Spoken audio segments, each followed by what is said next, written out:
On July 3rd, 2015, 35-year-old mother of five Crystal Rogers disappeared from her hometown of Bardstown, Kentucky. At the time of her disappearance, Crystal was living with her children and her boyfriend, local businessman Brooks Houck, who also happens to be the last person who saw her before she vanished, never to be seen again. On July 5th, Crystal's maroon 2007 Chevy Impala was found abandoned at mile marker 14 on the Bluegrass Parkway. The keys were in the ignition, Crystal's cell phone and purse were still in the car, and there did not appear to be any signs of a struggle. But no one who knew Crystal could understand why she would just get out of her car instead of using her phone to call for help. And the situation became more suspicious when Crystal's family discovered that even though her boyfriend Brooks had not heard from her overnight, he had not called to report Crystal missing, and he didn't seem concerned about her whereabouts at all. What would follow was an investigation that uncovered some shady activities hiding beneath the idyllic small-town appeal of Bardstown, Kentucky, and two more deaths that had many people wondering if it was all connected back to Crystal Rogers.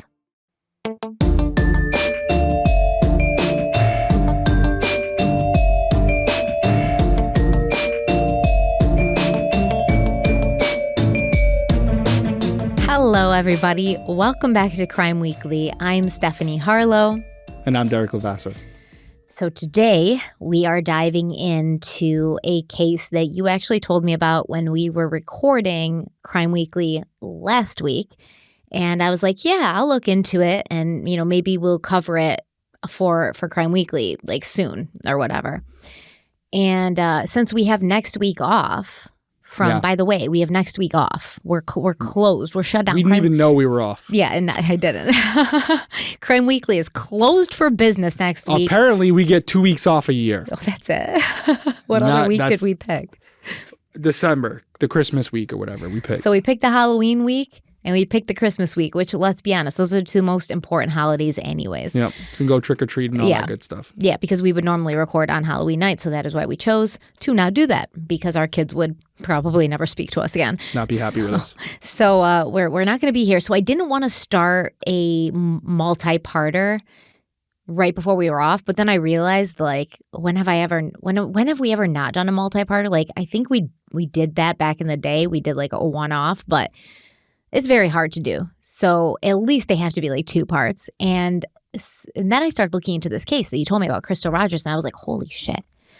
I am obsessed. I can't stop reading about it. I can't stop watching these interrogations. And I mean, these interrogations are hours long, but I'm over here engrossed because the people involved in these interrogations keep them coming. They're not boring interrogatees. They're not people who are boring in a police interrogation. So it was an incredibly just I was enraptured. And then we didn't talk a lot this week, mainly because I was really engrossed in this case. And then we talked, I think, yesterday, and you were, and I was like, okay, we're doing Crystal Rogers. And you're like, it's a great case, right? And I'm like, oh my God. And I started talking, and I was like, I better save it for tomorrow. So this is a crazy case. And I didn't expect it to go in all the directions that it ends up going. And I'm ready to dive in. And you actually know something about this case. So it's not going to be our typical format where you're coming in completely blind. You're familiar with this. Why? Yeah, so Crime Feed. Crime Feed doing the show on ID now once a week. And we cover different cases every week. And Crystal Rogers was one of the cases we covered. So as the law enforcement expert on the panel, I have to look into these cases before we get up there. So if Nancy throws some weird questions at me, I can answer them and I don't look like an idiot. So yeah, I was the same way as you. I started looking at it and I was like, wow. The first thing I said, I was like, Stephanie would really like this case because it's got a lot of twists and turns and corruption, and you got police officers interesting involved. Characters, yeah. Yeah, and the situation just, it seems very apparent what happened here, or at least the general idea of what happened here. But then there's what a lot of people believe, an assassination, a murder of another person who is potentially on the tracks of solving this case. And even another police officer. Yeah, it's really, I said to you on in the hotel last night when I was talking to you, not with you with me, but on the phone, I was saying. We get it, Derek. Yeah, we get it. I said to you about, I was like, kind of reminds me of Yellowstone, the Duttons. And you're like, this is not the Duttons. Yeah, I was like, there will never be the Duttons. I'm like, okay. I said, yo, These freaking people wish they were the Duttons. They think they're the Duttons, okay? Yeah. They're more like the Dukes of Hazzard, kind of, like those kinds of people. No, the case is, I thought it was just going to be a missing persons case where it seems like, one person did it or whatever. There's a lot more going on here. So yeah, we should dive right into it. And that's why I think it's taken so long, because like you said, from the get, it kind of seemed pretty obvious. And like, yes, it was circumstantial. Right. You need evidence, this, and that. But then because of all of these other people and all these other cases that were sort of possibly connected and I believe definitely connected, honestly, I think it took them a while to build this case. But Brooks Houck, who was Crystal Rogers' boyfriend, the police believe she is no longer alive at this point. He was recently arrested. So he was success. Him and another guy, basically. Well, we won't get too deep into it, but there's a connection there.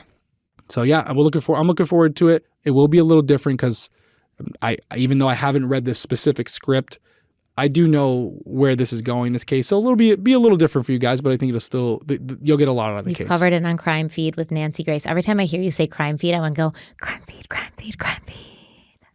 But I don't, it's just what happens in my head. I'm so sorry. Hey, we're going to make it the new theme song. It's the intrusive thoughts, but let's dive in.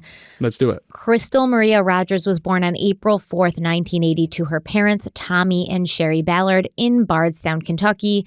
Now, Bardstown has always kind of been one of those like small, charming towns that can transport you back to simpler times before cell phones and cars, when life was slower and more peaceful.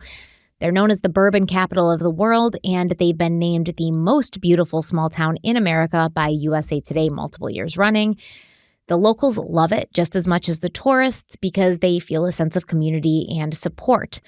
And Crystal was the oldest of her siblings. She was very close to her family, but everyone knew that if Crystal ever really needed anything, she would turn to her father, Tommy. She was, loved her parents equally as much, but Tommy Ballard was always there for her, as, fathers usually are for their daughters if they're good dads. Before dating Brooks Houck, Crystal had been married to a man named Keith Rogers, and they had had 4 children together. But when their relationship went south, the couple legally separated, but they stayed married, and Crystal kept Keith's last name. Not long after the separation, Crystal began seeing Brooks, and they had one child together, a son named Eli, who was about 2.5 when she went missing. Crystal was known to be blunt and unafraid to say something without sugarcoating it, and when it came to the people she cared about, she always had their best interests at heart. She wanted to help everyone, and she never asked for anything in return, and anyone who could call her a friend felt that Crystal was probably the best friend anyone could ask for. But mostly Crystal was known for her dedication to her 5 children, who were always her top priority, no matter what else she had going on in her life. She was a good mother, loving and laid back, and at times she'd had to work more than one job at a time in order to support her kids, but she never minded. She never complained. At the time of her disappearance, Crystal was living on Glenview Drive in Bardstown with her boyfriend Brooks and her 5 children, and Brooks claimed that he, Crystal, and their son Eli had spent the day of her disappearance on his family farm, feeding cows and going for a late-night stroll. He claimed that when they'd gotten home, he had gone right to bed, and the last time he'd seen Crystal, she was still awake, playing a game on her cell phone. When he woke up the next morning, he found their son Eli sleeping next to him in bed, but Crystal was nowhere to be found. Brooks went about his day as usual, getting up and getting dressed, attending 4th of July festivities with his family, and coming home to put his son to bed. But he did not seem to wonder where his girlfriend was, even though he hadn't heard from her in 24 hours. Crystal's mother, Sherry Ballard, remembered that on July 3rd, she'd received a text from her granddaughter, who was Crystal's daughter, Kylie, and Kylie asked Sherry if she'd seen her mother. So Sherry texted Crystal, telling her that Kylie was looking for her, and then she put down her phone, thinking nothing about it. But when Sherry got another text from Kylie later that night saying her mother had still not returned home or contacted her, Sherry became worried. It was unlike Crystal to ignore her family. It was unlike Crystal especially to ignore her children, even if she was out of the house and busy. And it was very unusual for Crystal to be out of contact with her family for an extended period of time. They were very close, they spoke often, and Crystal would never purposely ignore a text from her mother. Sherry began calling around asking if anyone had seen Crystal or knew where she was. And it was around this time that the Ballard family began talking to each other, and they realized that no one had heard from Crystal in a few days. Tommy Ballard, Crystal's father, knew in his gut that something was wrong, so he, Sherry, and their son Casey went to the police station to file a report, and they were there when Tommy received a call from the son of Crystal's estranged husband, Keith Rogers. Keith's son told Tommy that he'd been driving down the Bluegrass Parkway and he thought he'd seen Crystal's car pulled over on the side of the road.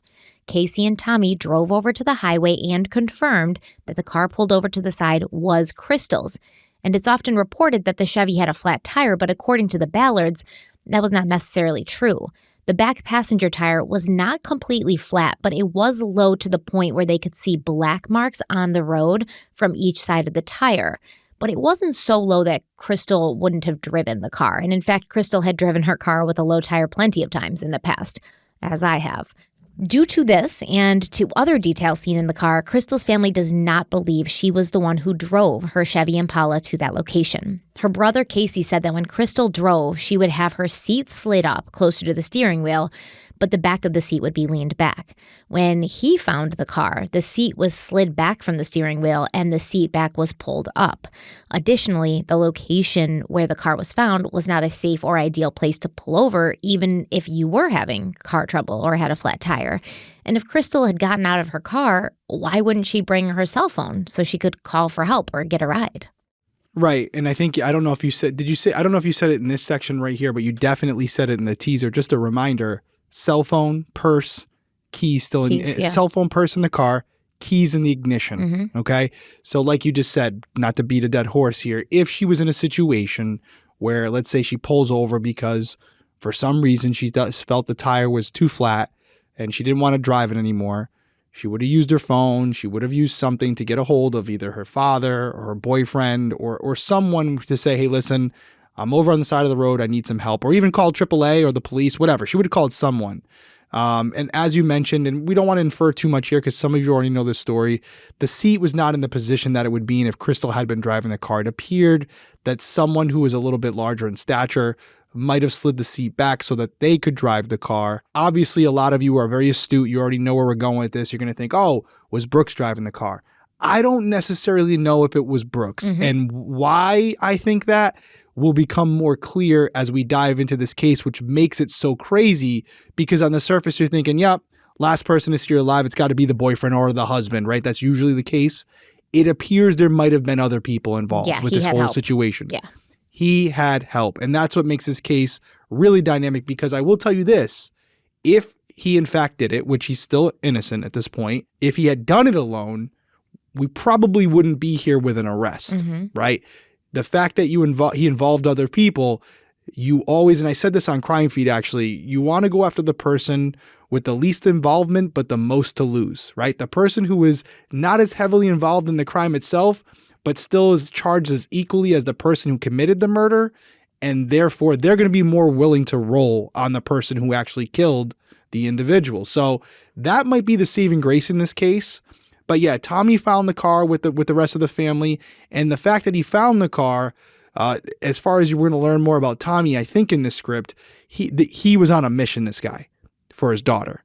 He was not letting this go. And this was just the start of things for Tommy Ballard, which is going to bring up another very interesting and unfortunate twist in the story.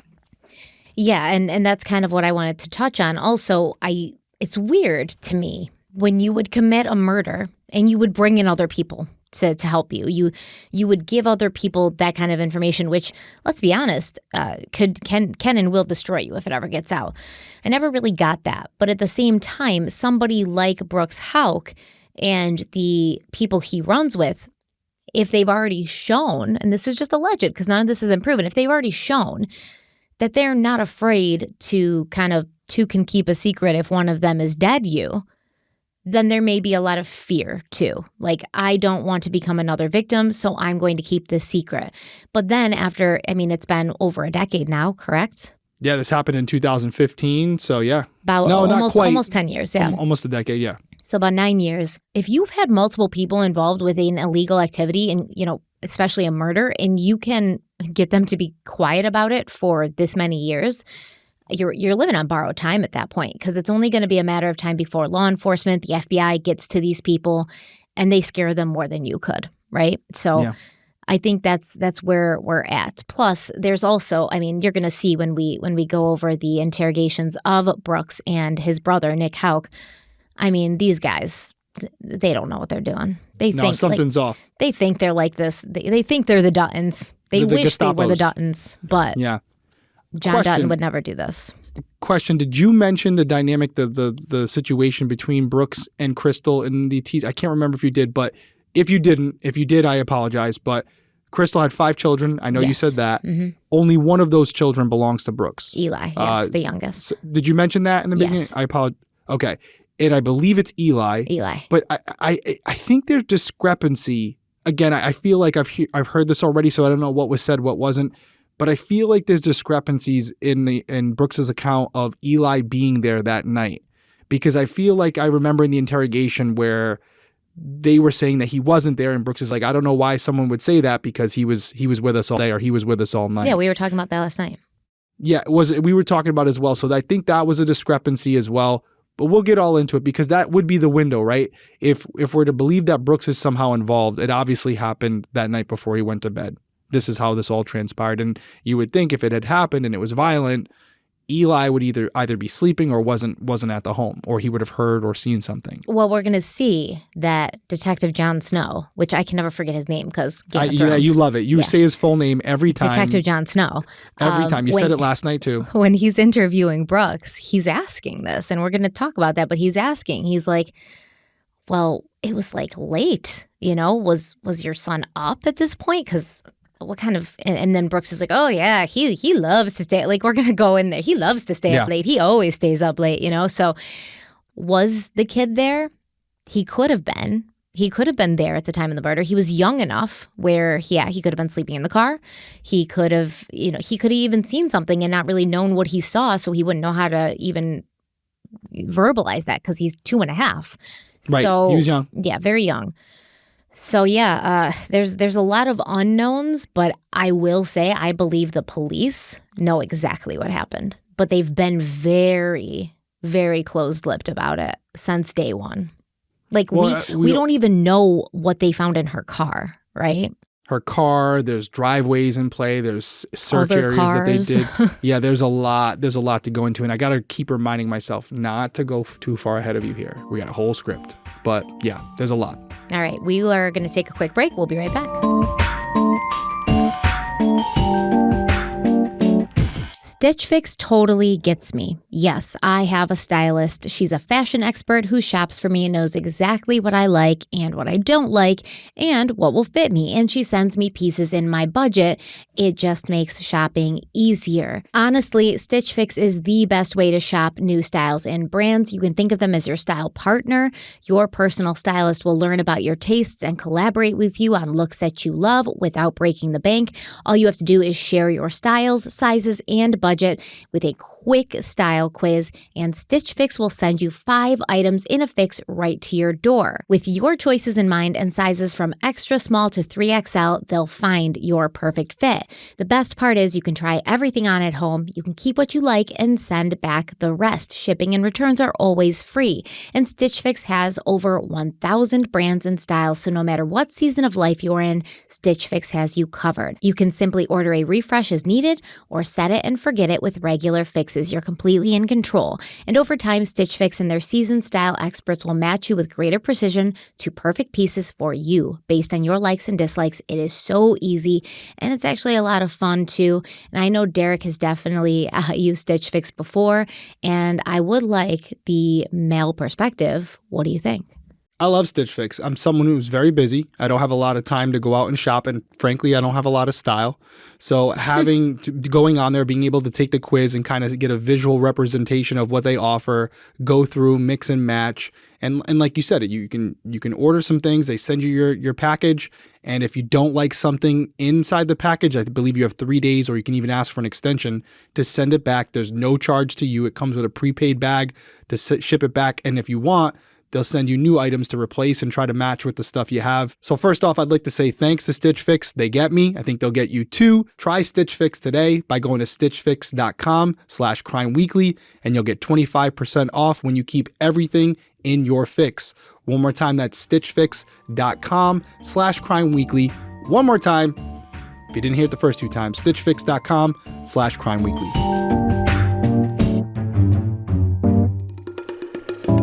Once Crystal's car had been located, law enforcement began a search using bloodhounds and air support to comb the fields near the Bluegrass Parkway. The search would eventually be expanded out, and bodies of water such as Beach, Fork River, and Melody Lake were searched because for some reason cadaver dogs kept hitting on Melody Lake, but no sign of Crystal would ever be found. After a few days of searching, Sheriff Ed Mattingly gave a press conference to update the community on what was happening in the case, but outside the sheriff's office, Sherry and Tommy Ballard spoke to reporters. They voiced their distrust of their daughter's boyfriend, Brooks Houck, and Sherry said that when she'd seen Brooks on Sunday, the day she reported Crystal missing, she'd asked him if he and Crystal had gotten into a fight, and he responded no. Inside the press conference, when asked about Brooks Houck, Sheriff Mattingly answered, quote, "I want everyone to know he has been completely cooperative with this investigation and has tried to assist us in any way he can," end quote. Mattingly said that the Ballard family was doing their own investigation and it was clear that they did not like Brooks, but that law enforcement didn't have any reason to suspect him more than anyone else. And even though the family thought Brooks did it, the police didn't have any evidence. But that would change rapidly, with a lot of activity happening in the case over the next few weeks. I mean, honestly, just even over the next few days. Stuff started moving real fast here because Sherry and Tommy Ballard, they were not going to go quiet. They were not going to be quiet about it. They were talking to anybody. From the get-go, Sherry and Tommy Ballard knew Brooks Houck was involved, or thought he was, because allegedly he hasn't been charged yet, or he hasn't been convicted yet. He's definitely been arrested. No, he's been arrested for it, though. Yeah. Conspiracy to commit murder. I mean, he's in prison right now for it. I mean, he's in jail. We'll get into the whole bail stuff and all that because Brooks got some money. Yes, he does. Brooks got some money. He is very well off. We'll put it that way. But yeah, no, Tommy, specifically Tommy, was really on a mission. He was vocal about what he was doing, and he was doing searches every day on his own. He was, as a father should, he had dedicated his life to finding his daughter at this point, and he was a man on a mission. And individuals who may or may not have been connected to her disappearance and or murder and knew that. And he knew that if anyone was going to figure this out, it was going to be Tommy. All right, you're trying to give too much away. I'm just saying. I know I'm struggling. You're setting the scene? I'm saying. Just saying. All right. This is why I don't know the cases ahead of time, guys. I know. This is why. This is terrible. You're like the person who like buys somebody a Christmas present and then for like 71 I'm definitely days, a person. 71 days, like, oh my God, wait till you see what I got you. It's round. It's about 5 pounds. Do you want to know what it is? Do you want it now? Do you want it now? Why don't you pick it up? Do you want to pick it up? Oh yeah, that's 1,000% me. Shake it. Take a guess. Yeah, that is definitely me. Guilty. I can keep a secret to the grave, dude. I mean, this is just different for you, right? Because usually you got me sitting over here like a bumpkin, not knowing what's going on. Like, what That's how I happened? like you. And you love it. You love it. You love it. You're like, no, Derek, actually, that's not what happened. Yeah, because you keep giving teasers. Well, how's it feel to have the shoe on the other foot? I mean, the shoe's not on the other foot because I know about the case, so I know what you're doing. But listen, we're about to talk about something really cool. Really that interesting. I probably know about. So on July 8th, Brooks Houck was interviewed by Detective John Snow of the Nelson County Sheriff's Office.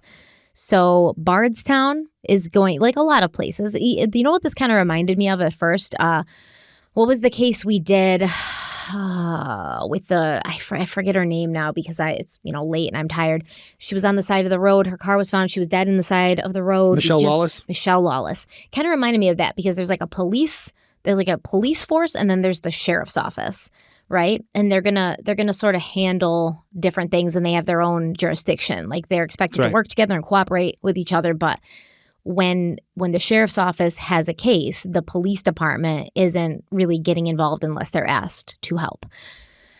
So the sheriff's office was in charge of this case. And this interview with Detective John Snow and Brooks Houck lasted for about 2 hours, and some bizarre things happened during it. Detective Snow had a written statement from Brooks in front of him, and he told Brooks, listen, you've already given me your written statement. I talked to you on the day that, your girlfriend was reported missing. But right now, I just want to kind of sit you down, go over your written statement, and get a really clear timeline of July 3rd. So Brooks said that during the day of July 3rd, he was working on a new construction in the Woodlawn subdivision to add to his already extensive list of rental properties already under his belt. So what it looks like Brooks Houck did was not only did he build houses, and he would do this building himself. Like, he was very hands-on. He could build a house from the ground up. He had a team that worked for him. He did the construction, and then he would, rent these new builds out. So this is where his money's coming from, right? That's what a lot of contractors do, right? If they're handy and they have subcontractors already on their staff, they can get the work done super cheap. So you buy these houses that have, that are dilapidated, need a lot of work. You bring your people in, you fix it up, and then you rent it for a ton of money. Or you sell it. And that's exactly what he was doing. But I would like this to be kept in mind. At the time of Crystal's disappearance, Brooks was working on 3 new builds in this Woodlawn subdivision. 3 new builds. Why are you foreshadowing? And these houses are going to come under scrutiny, obviously. Oh, here we go. See? Look at you. You want to get in front of that one. Oh, so that's why you were mad. I mentioned the driveway earlier. Well, there's lots more driveways. There's tons of driveways. Everyone has a driveway. Yeah, lots of driveways, in Bardstown. So after he left work, Brooks said he drove home. He arrived there a little bit after 5 p.m., but he claims he didn't go right inside. Play clip. Can we play some of the clips at least so we can discuss? Because we're going to run out of time if we don't discuss stuff that we're seeing in the clips. And Kylie was there? I didn't go in the house at that time. Oh, you didn't? Okay. No, I knew that whenever she was coming behind me, I knew that she was going to be there shortly. So what I did was I jumped on that little tractor. I knew I had a little bit of time, and I wanted to go up there and fill it up full of fuel, check, do all that kind of stuff, get my fuel levels right, so that I didn't have to stop. I've got, as you can tell when you look at that list, I got so much stuff to do. I don't have any unaccounted for time. I'm wide open. Right. If I stop for a few minutes, I go backwards, and I don't have time to do that. So so you didn't go inside, so you don't know if she was there when you arrived? I don't know if she was there. She was riding with Crystal. I do not know. And when you got back from gassing up the tractor, they were all there. Her and Eli and Crystal. All 4, yes. Yeah. Okay. And so all 4 of you were there. So during that time, the neighbor says she got home around 5:15, give or take. That's right. So from 5:15, and I think I mentioned to you that I see on the video that you all go past Circle K. You go past the storage place and Circle K all within a minute or so, about 5 minutes after 7, thereabouts, give or take a minute. All right. So let's say you left the house around 7 o'clock.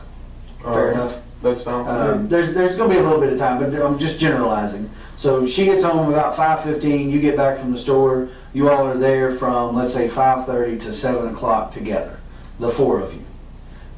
You ate dinner at home, I think you told me last time. Yeah, we didn't fix nothing. I don't know what we ate. We didn't fix nothing fancy. Right, sandwiches. Whatever we did.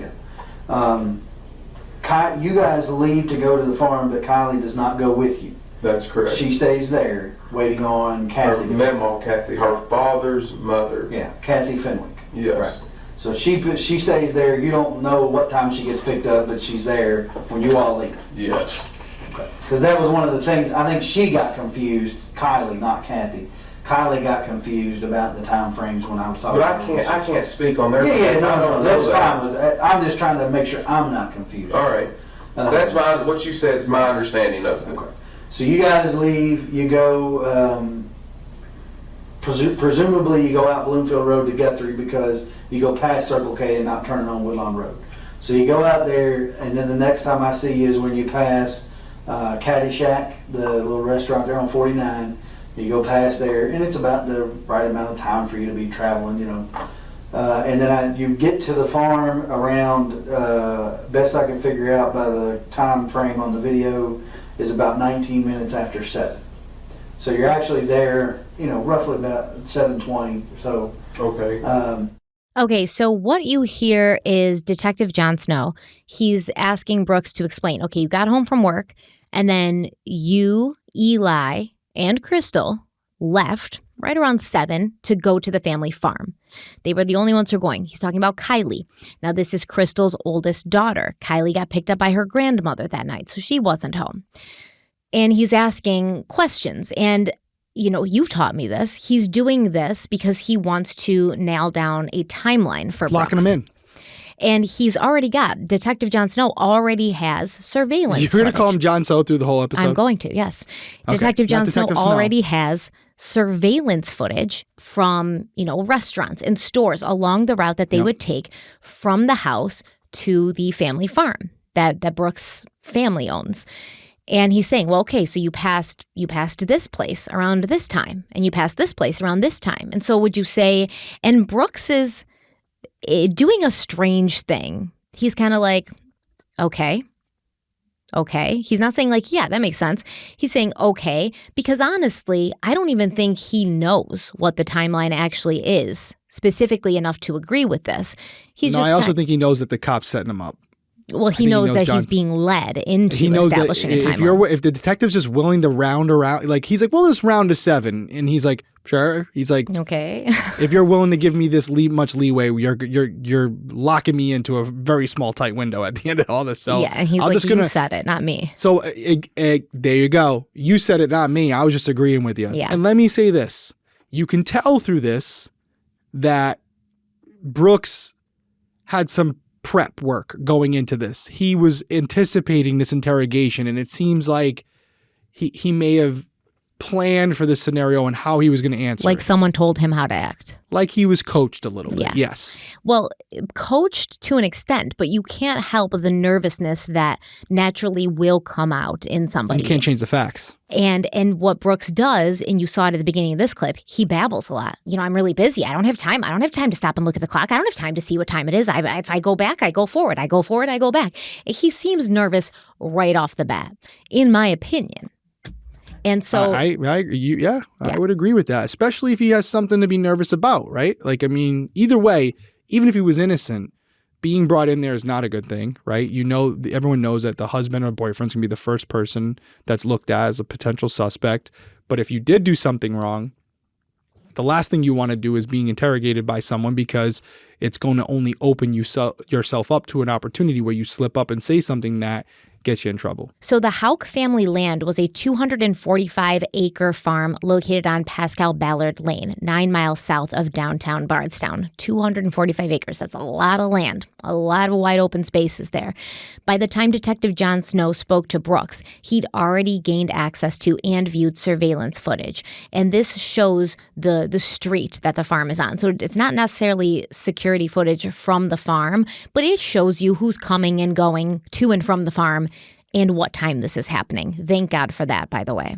The Houck family farm is officially known as the last place Crystal Rogers was seen alive, and it has been the location of multiple searches over the years, and we're going to see why. So Detective Jon Snow is going to ask Brooks if he and Crystal were having relationship problems. Were they talking about splitting up before she'd gone missing? And this is the standard question to ask, obviously, it's usually the person who's dating or in a relationship with the victim that law enforcement's going to focus on first and foremost. And yes, you want to know, was there trouble in paradise? Were there issues? Mm-hmm. Were there things happening? Tension, Right. And we're going to hear Brooks' response in a minute. But first, we're going to take a quick break. We'll be right back.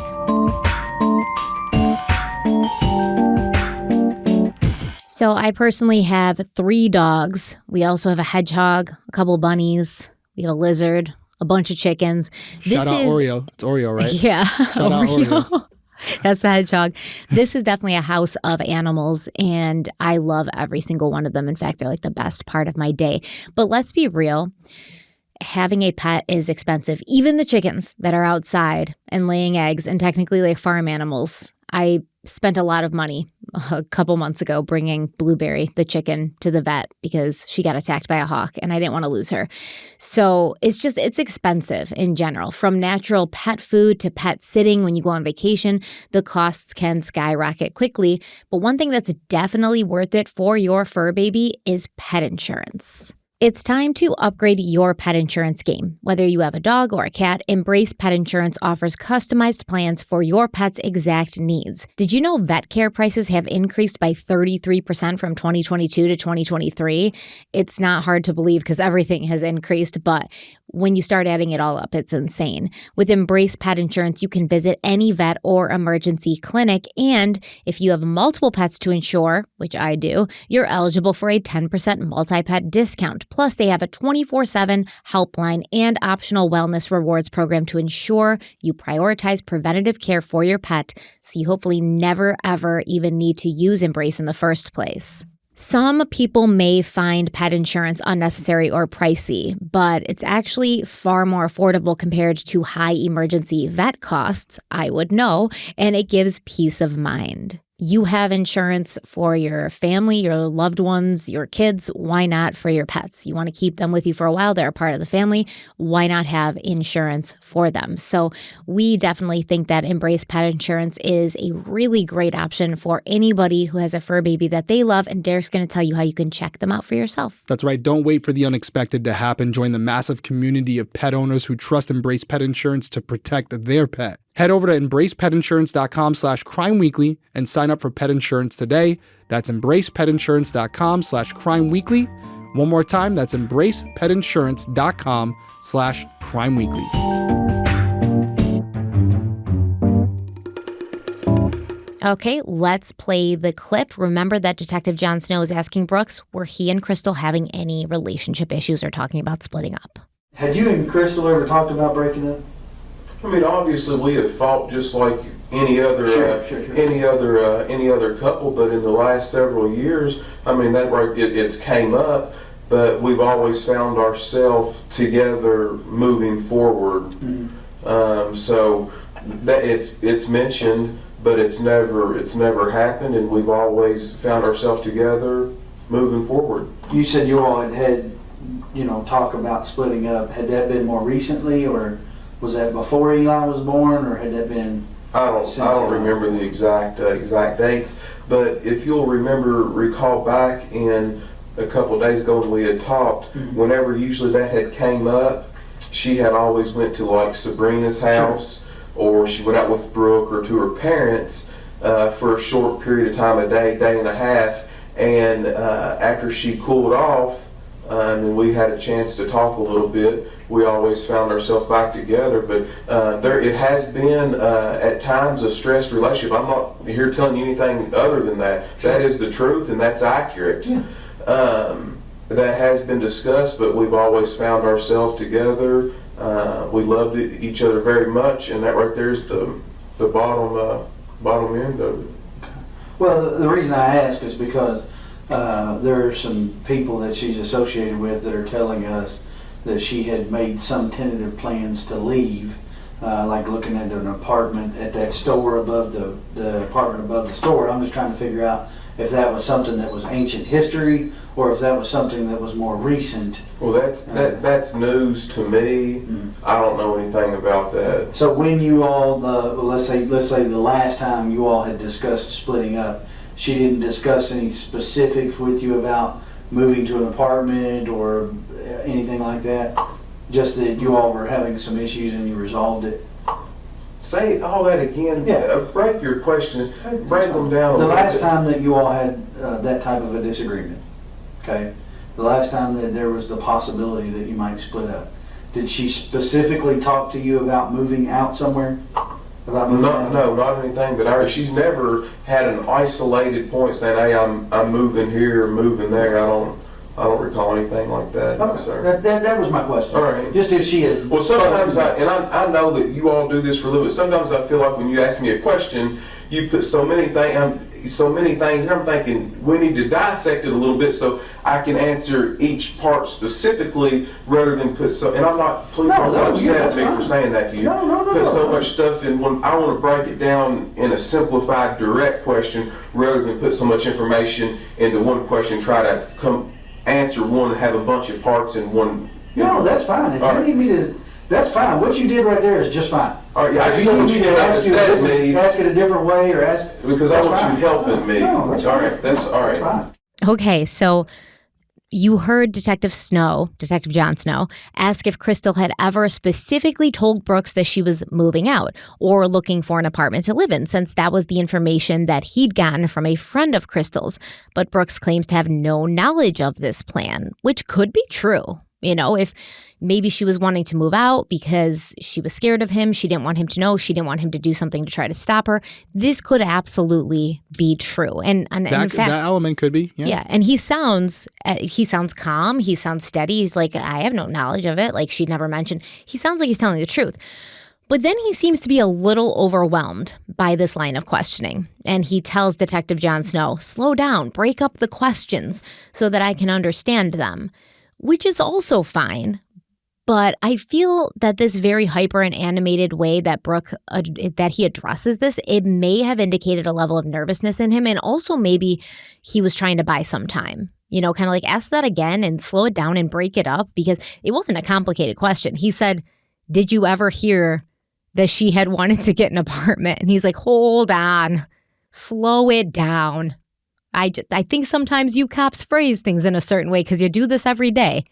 You know, you talk to people every day. But me, I need a little bit more time to formulate my answer. Yeah, I mean, there's a couple things going on here. First off, you're right. He may not have known that Crystal was saying those things, but the reason behind her saying those things, he would be aware of. Clearly, yes.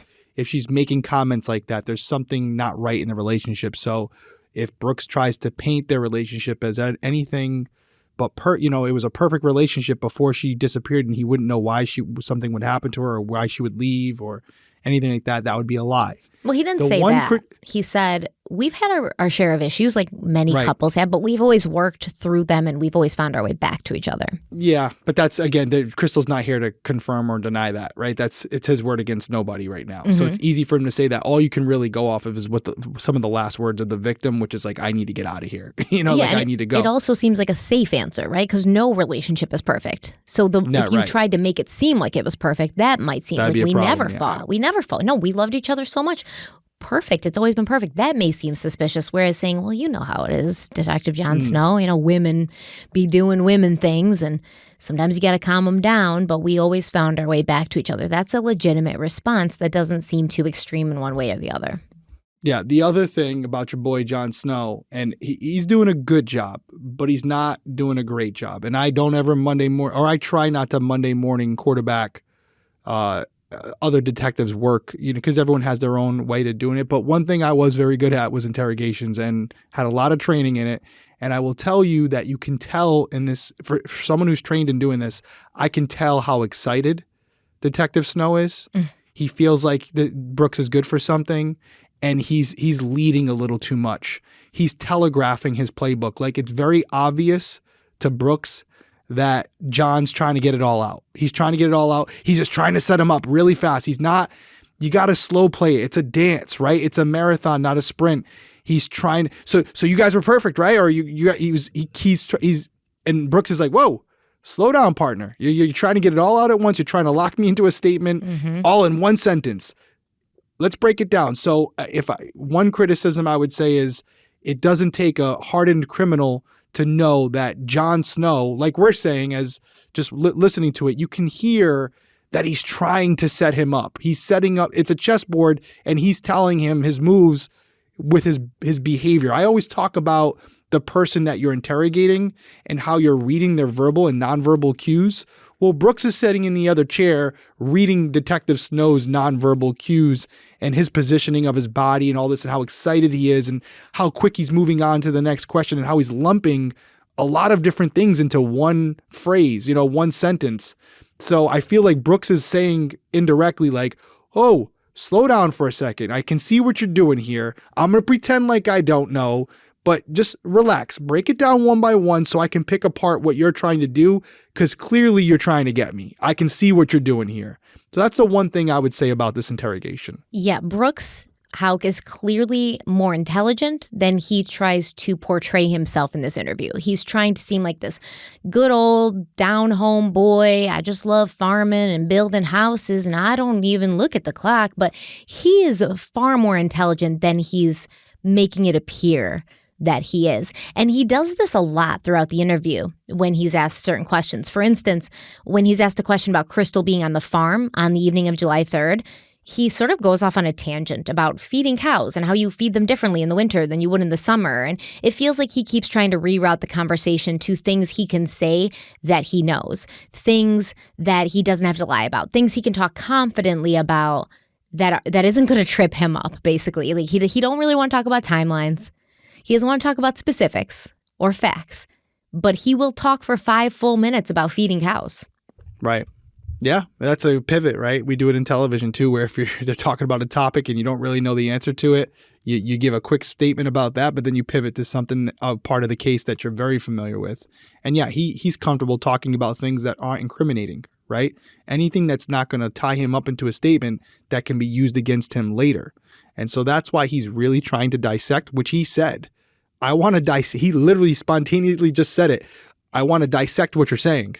Yeah. What are you saying without saying? Mm-hmm. What's your actual agenda behind your questioning? I need you to slow down because I know what your agenda is. I just got to figure out the line of questioning and why you're asking those questions, because I know what really happened. So I got to see where you're taking this and he knows what happened, allegedly. And he wants to make sure he doesn't accidentally That's right. reveal something Slow down. in his Slow down, Jon Yeah. Snow. You're not solving this case today, buddy. Relax. That's what he's saying. According to the security footage, Brooks, Crystal, and Eli arrived at the farm around 7:20 p.m., and Detective Jon Snow asked Brooks if they had seen anyone else while they were there, considering that Brooks's mother, Rosemary, lived in a home on the property. And when you got to the farm, do you know if anybody was there other than your mom? I don't know. Okay. Did you see your mom when you came in? No, we didn't stop up there. We went straight down there we were going there to feed the cows. Right. So. Well, yeah, but the barn's within eyeshot of the house. But sometimes she might park inside. Sometimes she might not. So I don't know if. I think your mom told me she had been mowing grass. Do you know if she was mowing when you got there? Or she's always outside doing such. She's more of an outside person than inside, Mm-hmm. but she likes to mow grass. Sometimes she'll mow it whenever it don't even need to be mowed. So, but no, I don't recall her mowing if she was mowing. But there's a lot of area there that if she was mowing, that I could have pulled in and not seen her. But I don't believe she was mowing. Yeah. So what do we determine here? That he doesn't like to answer questions directly. Or we don't know if she was mowing or not. Yeah, I thought it was so funny when Detective Jon Snow asked if Rosemary was mowing when Brooks got there, and he started talking about how his mom loves to mow, only to end it with the statement finally that he didn't believe she was mowing. And why would she be mowing the lawn at 7:30 at night? It doesn't make any sense, but she just loves to. Sometimes she even doesn't when it doesn't need to be mowed. She loves to mow. Mowed. She just runs over the grass with she doesn't even turn the lawnmower on sometimes. She just likes to ride sits around and on walks it. around with it. Yeah. So Brooks claims they were only there at the farm for about 15 or 20 minutes when he realized he needed to get more cow feed. And so he left to go to the Tractor Supply store. But then he turned around when he realized the store was probably closed. And this is then when he goes on the several-minute tutorial about how and what to feed cows, which to me, this signifies a lot. He's trying to distract from the question. And the fact that he got there and then about 20 minutes later left and then came back at some point. They haven't really released that exact timeline yet. Why was he leaving 15 to 20 minutes after they got there? That's going to be a big question that's going to come into play. Absolutely. And just to reiterate, to qualify here a little bit, because this is an affluent family with a lot of money. Brooks is innocent right now, right? He's definitely he's innocent. It's Stephanie and I's opinion. I think I can speak for Stephanie here, where we don't think he's telling the truth. That's our opinion. But as far as at this point, for everyone out there, this case hasn't even gone to trial yet. they were actually saying, we'll get to it at the end if you don't hit it, but there's a lot more to still develop from this case. Investigators are working it as we speak. Oh, yeah. So just keep that in mind. We're not going to go out there and do anything with Brooks or his family. He couldn't end up walking away from this scot-free. This isn't a slam dunk case by any means. But we'll continue on. That would be crazy. If he walked away from this scot-free, that would be crazy. I mean, Casey Anthony is out dancing in Florida right now. That's different. That's different. You know, she was a little innocent-looking girl that nobody could imagine she would purposely kill her child, and they all wanted to believe it was an accident. And what people want to believe is far stronger than what's actually in front of them. You look at somebody like Brooks and see the details.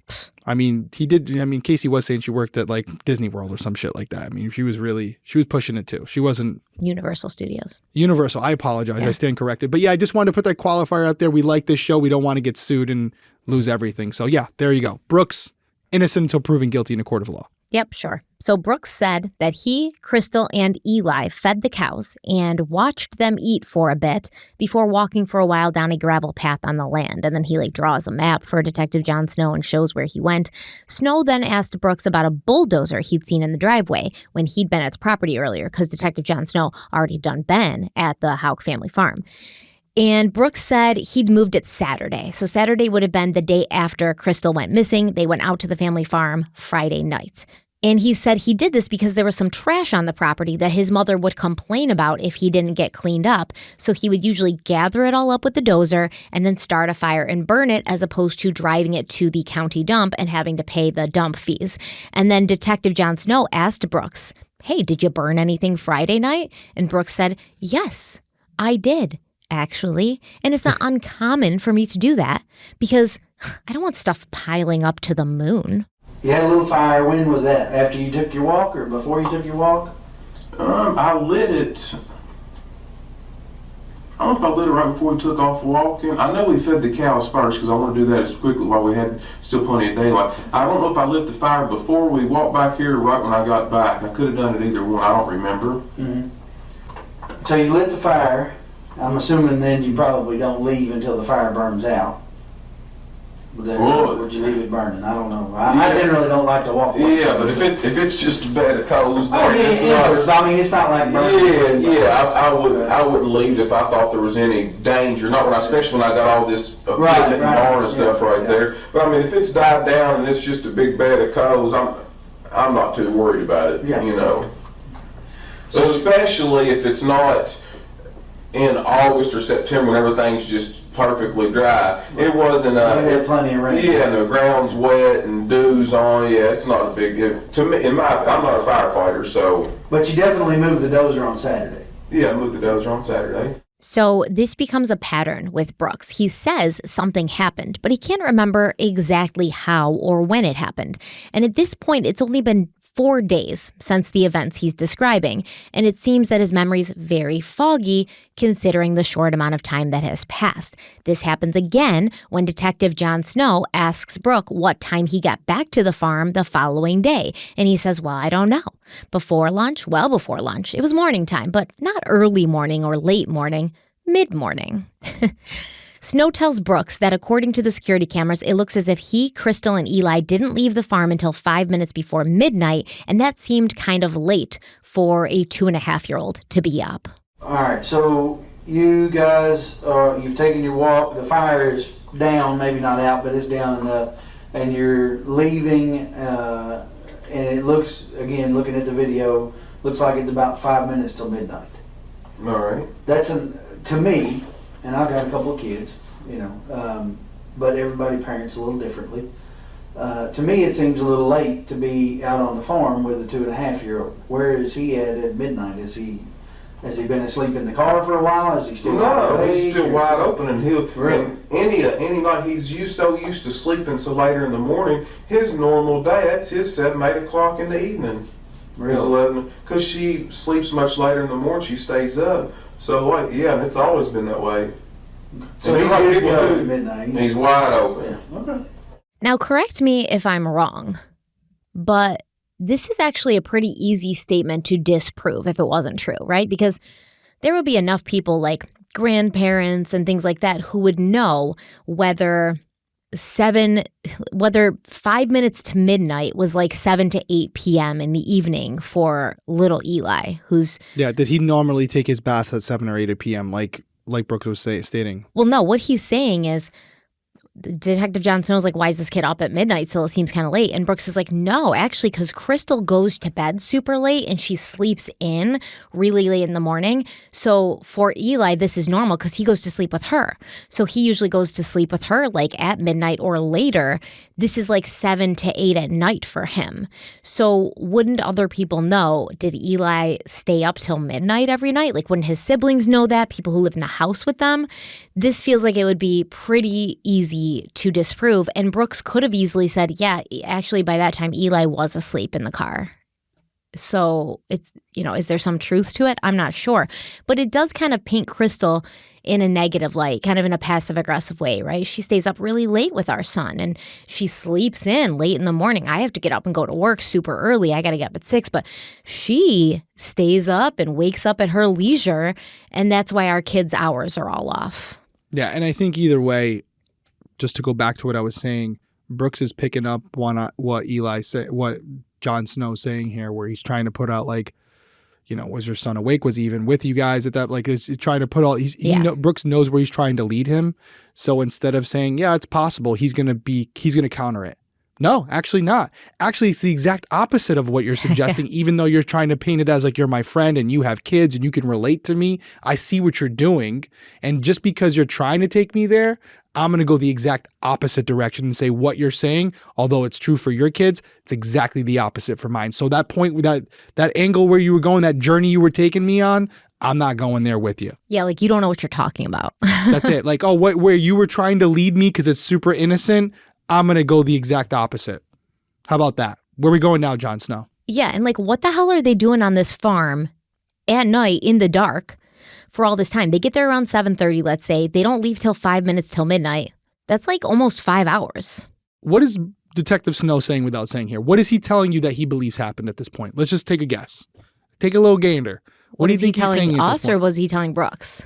What's he telling us? He's telling us what he thinks. He doesn't believe this, yeah. He doesn't believe that. And what does he think that this camera footage might represent?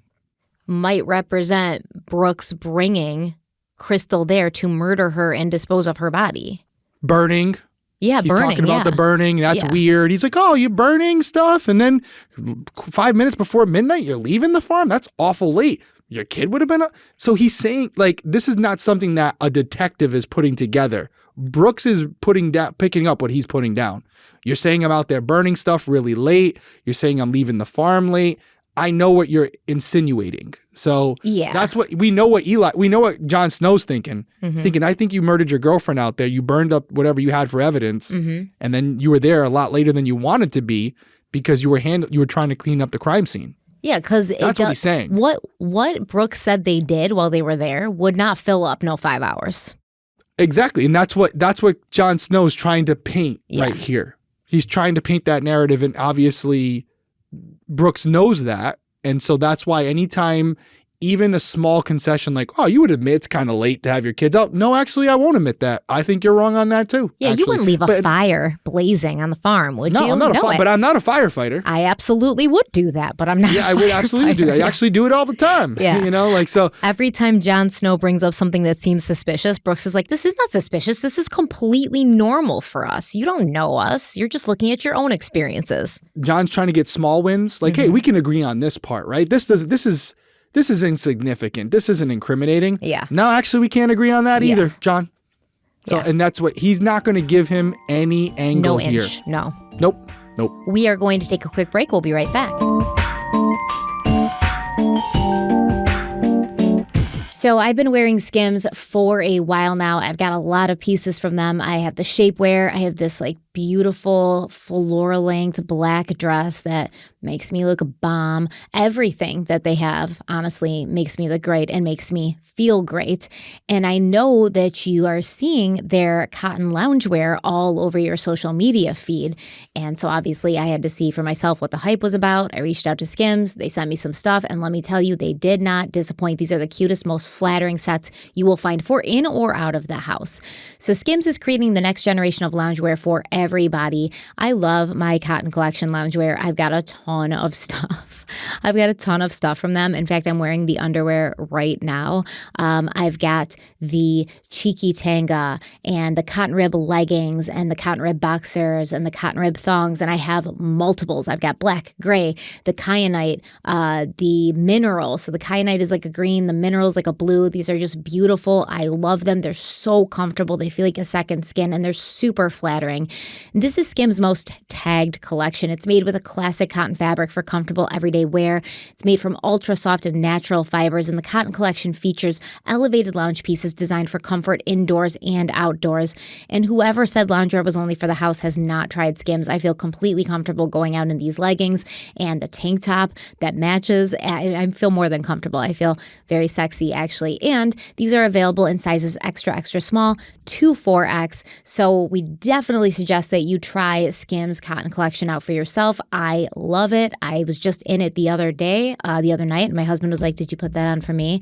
And I was like, "No, man, I put it on for me, but I'm glad you enjoy it." So anyways, Derek is going to tell you how you can try them out for yourselves right now. Okay. Believe the hype. Skims has over 100,000 5-star reviews for a reason. The Cotton Collection and more is available now at skims.com.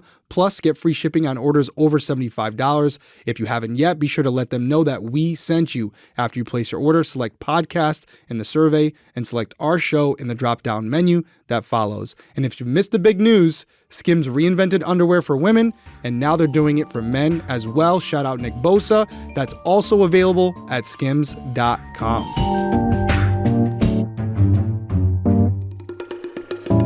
Okay, so they get home. Brooks says they drove right from the farm. They got right home.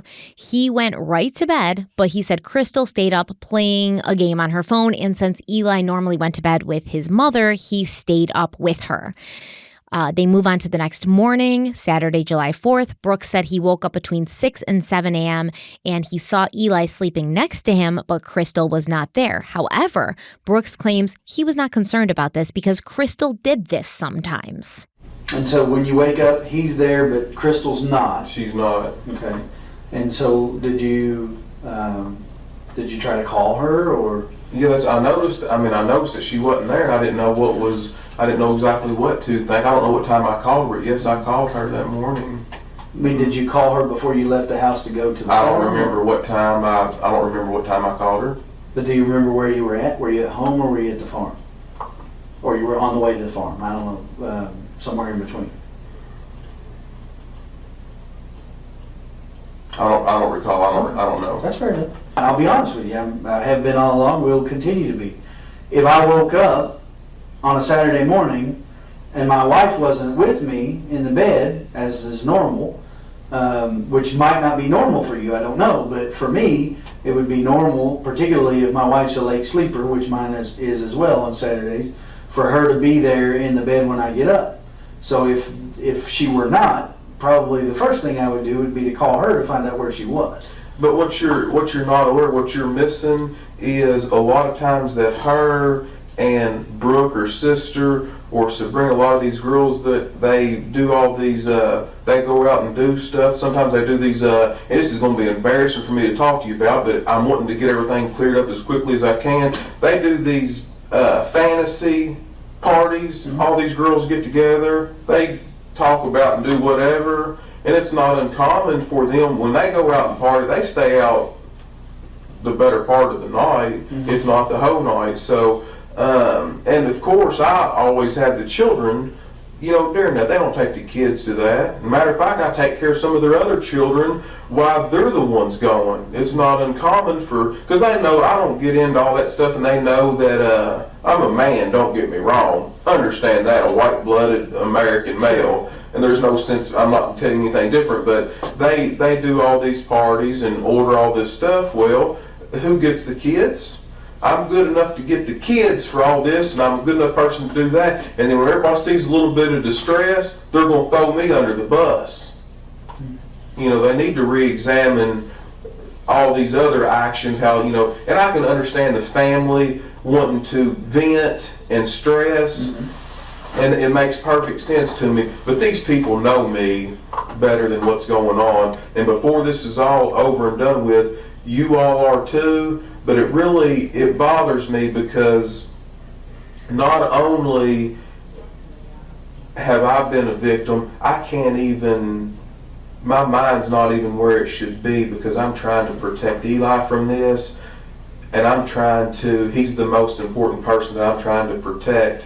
I don't care about them dragging my name through the mud right now because I'm wanting to keep the main focus and emphasis on bringing her back safely and as quickly as possible. But it really bothers me what's being done in the method that everybody's pursuing and doing, because what's going to happen is I don't want their apology. I don't want nothing from them. But then after this is all said and done, they're going to sweep it under the rug, and then they're just going to forget about what they've done to me in the process. Mm-hmm. What I've got to be faced with now is, as good a mother as Crystal's been, now nobody's going to love you like a mother. Now Eli is in an atmosphere where I've got all the hope in the world, but now I'm a single parent, it appears to me, where she's been there 100% of the time for him to raise and rear him, where I know that he didn't have to go to a daycare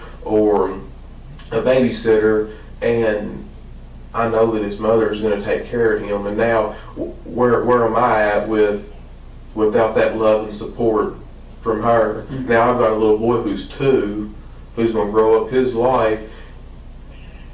If something's not done where she's not brought back safely, now one of the very most important people in his life, he's got to grow up without. Right. You see what I'm saying? Oh. And I'm in here answering a bunch of bullshit that I'm doing the best that I can possibly do with, but it's taking a lot of energy and effort away from the other efforts that could be out there trying to help and bring her back here safely. I can't even go out on the side of the road without looking like a murderer or something like that. It's wrong. I've been extremely honest with you all, and now I'm up here doing, they can have the house, y'all take anything that you want, you don't need any of that paperwork or search warrants, and now I'm up here trying to get my head where I can be on the side of being able to protect myself and defend myself for my son whenever I'm the one I feel like has the largest loss. Yeah. So well, do what you got to do. I'll do whatever I can, but this is starting to get silly. I don't need an attorney. I haven't asked for an attorney. I don't need none of that. I'm innocent. I'm willing to talk to whoever. But this to me is really starting to get silly. So real quick, now that we're back from this, there was a lengthy video. I criticized them a little earlier, but I do like what Detective Snow did here. I knew you would come around to Detective Jon Snow sooner or later. I'm not going to keep calling him Detective Jon Snow. You don't have to, but I knew you would. Detective Jon Snow. I like what he's doing here, which it's like, just shut up. Just shut up and let him talk. Because there's moments where you can see Brooks thinking about what he's saying before saying it. And for the most part, he does a very good job. Mm-hmm. He does say, my priorities is bringing her home safely. And when she does come home, everyone's going to just want to sweep this under the rug and forget everything they did to me. But then there was a moment where he's like, now my son's going to grow up without a mother, or whatever he says, without her. Without the love of a mother, and I'm a single parent. Yeah. And then he says, if I can't bring her home safely. And it's been 4 days, by the way. Yeah. So he does a pretty good job in that. But when someone wants, he was very cool, calm, and collected through the whole thing. He's getting frustrated now. He's been in this interrogation for a little bit. He's realizing what not even that long, dude. Like already breaking. He's realizing what Detective Snow's doing, like questioning some of his behaviors and seeing how outside people could see this as suspicious. And obviously by now he knows the Ballards are out there. It's telling anybody who will listen that they think he knows something. Yeah, but good job with Detective Snow here, letting him talk and just sitting there and just crossing your arm, nodding your head. And the more he wants to say, it's all being recorded. So you can go back and watch it afterwards. Just let him speak. And so the clip I didn't include was right after this. Brooks breaks down. He starts crying. But is he crying? His face is in his face is in his hands, and he's like, he's like kind of sobbing. And then Detective Jon Snow is like, take a minute. You can take him. It's okay. And I mean, a lot happened in this clip. Let's first address the what did he call them? What kind of parties? Fantasy parties. So he's speaking about basically. He's a white-blooded American. Oh, dude. And I was going to say, should we name the episode White-Blooded American Man? Because he's a white-blooded American man. Just hold on yourself. So, yeah.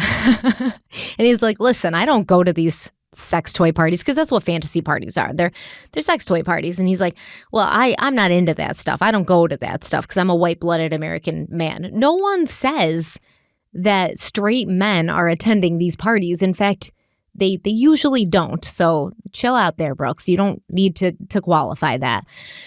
But he claims that Crystal and her sister and her friends, they often did these kinds of parties, or they went out while he played Mr. Dad at home. And he's like, that's when he starts to show some resentment that I think he tried to suppress until then.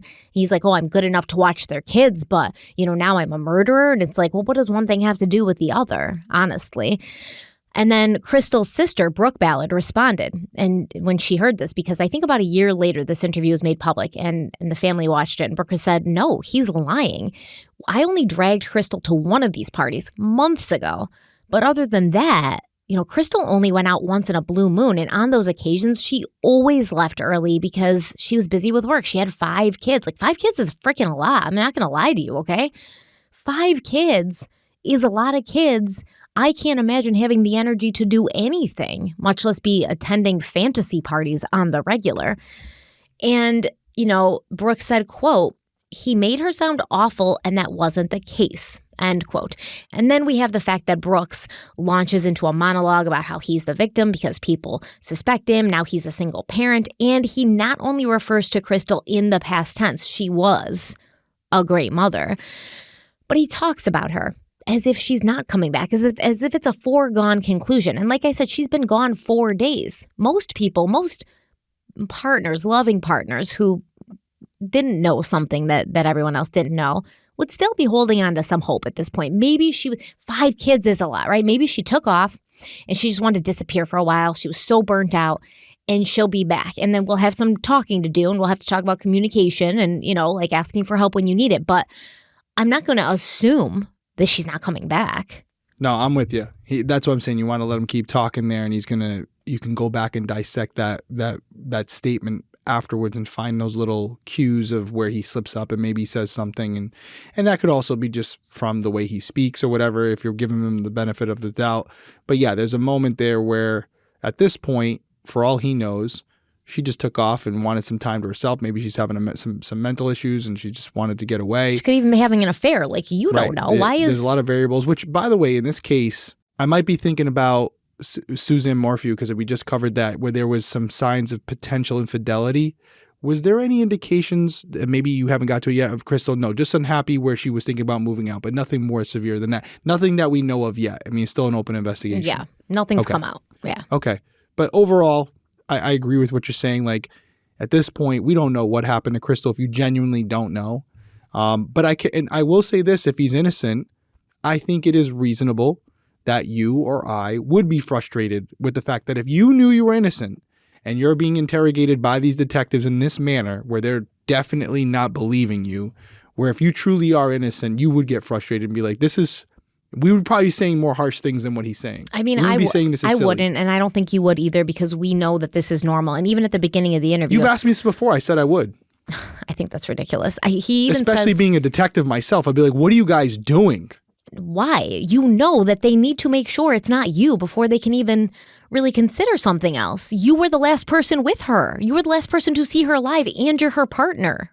So there's a difference between asking me what happened and where she was and her last known whereabouts, and the way, now maybe Brooks didn't pick up on this, but I think he did.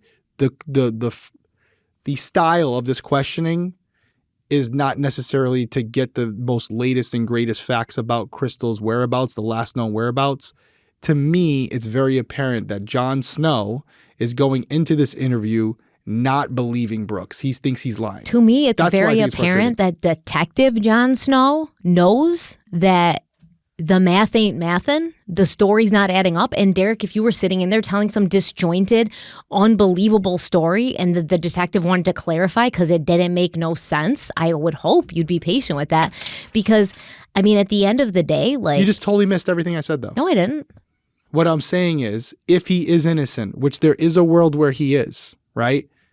I could see how this would be frustrating. Okay. That's all I'm trying to say. I've already said what I think. But if he is innocent, right, we're all thinking he's guilty. Only he really knows if he's innocent or not. Now, again, he was just arrested for this. So I don't think he was innocent. And I think there's a lot more to the story that makes him even look more guilty.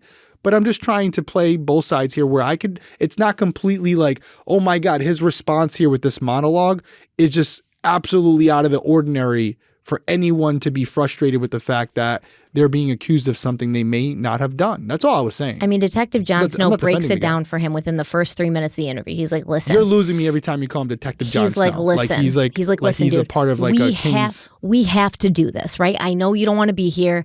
I know you said you have nothing to do with this. But if I don't ask you these questions, later there's going to be people who asked me why I didn't ask you these questions. That would be a better way to phrase it. That's what he said at the beginning of the interview, right off the bat. Yeah. And he's like, so don't get like triggered or anything. Don't get upset. Like this is protocol. It's what I have to do. We've got to check this. Yeah. Right. Oh, he's checking it. So, and you saw at the end there, Brooks was kind of staying calm, and then he gets agitated. He calls the investigation. He's losing the composure. Yeah, it's like, this is a little bit silly now. The police, you're wasting time talking to me. You're taking away from what's important, looking for Crystal, and I have to take care of my son Eli, et cetera, et cetera. And then during the interview, Detective Jon Snow questioned Brooks about some calls and texts he had received the night of July 3rd and the morning of July 4th. There, on the phone records, there appears to be a phone call around midnight.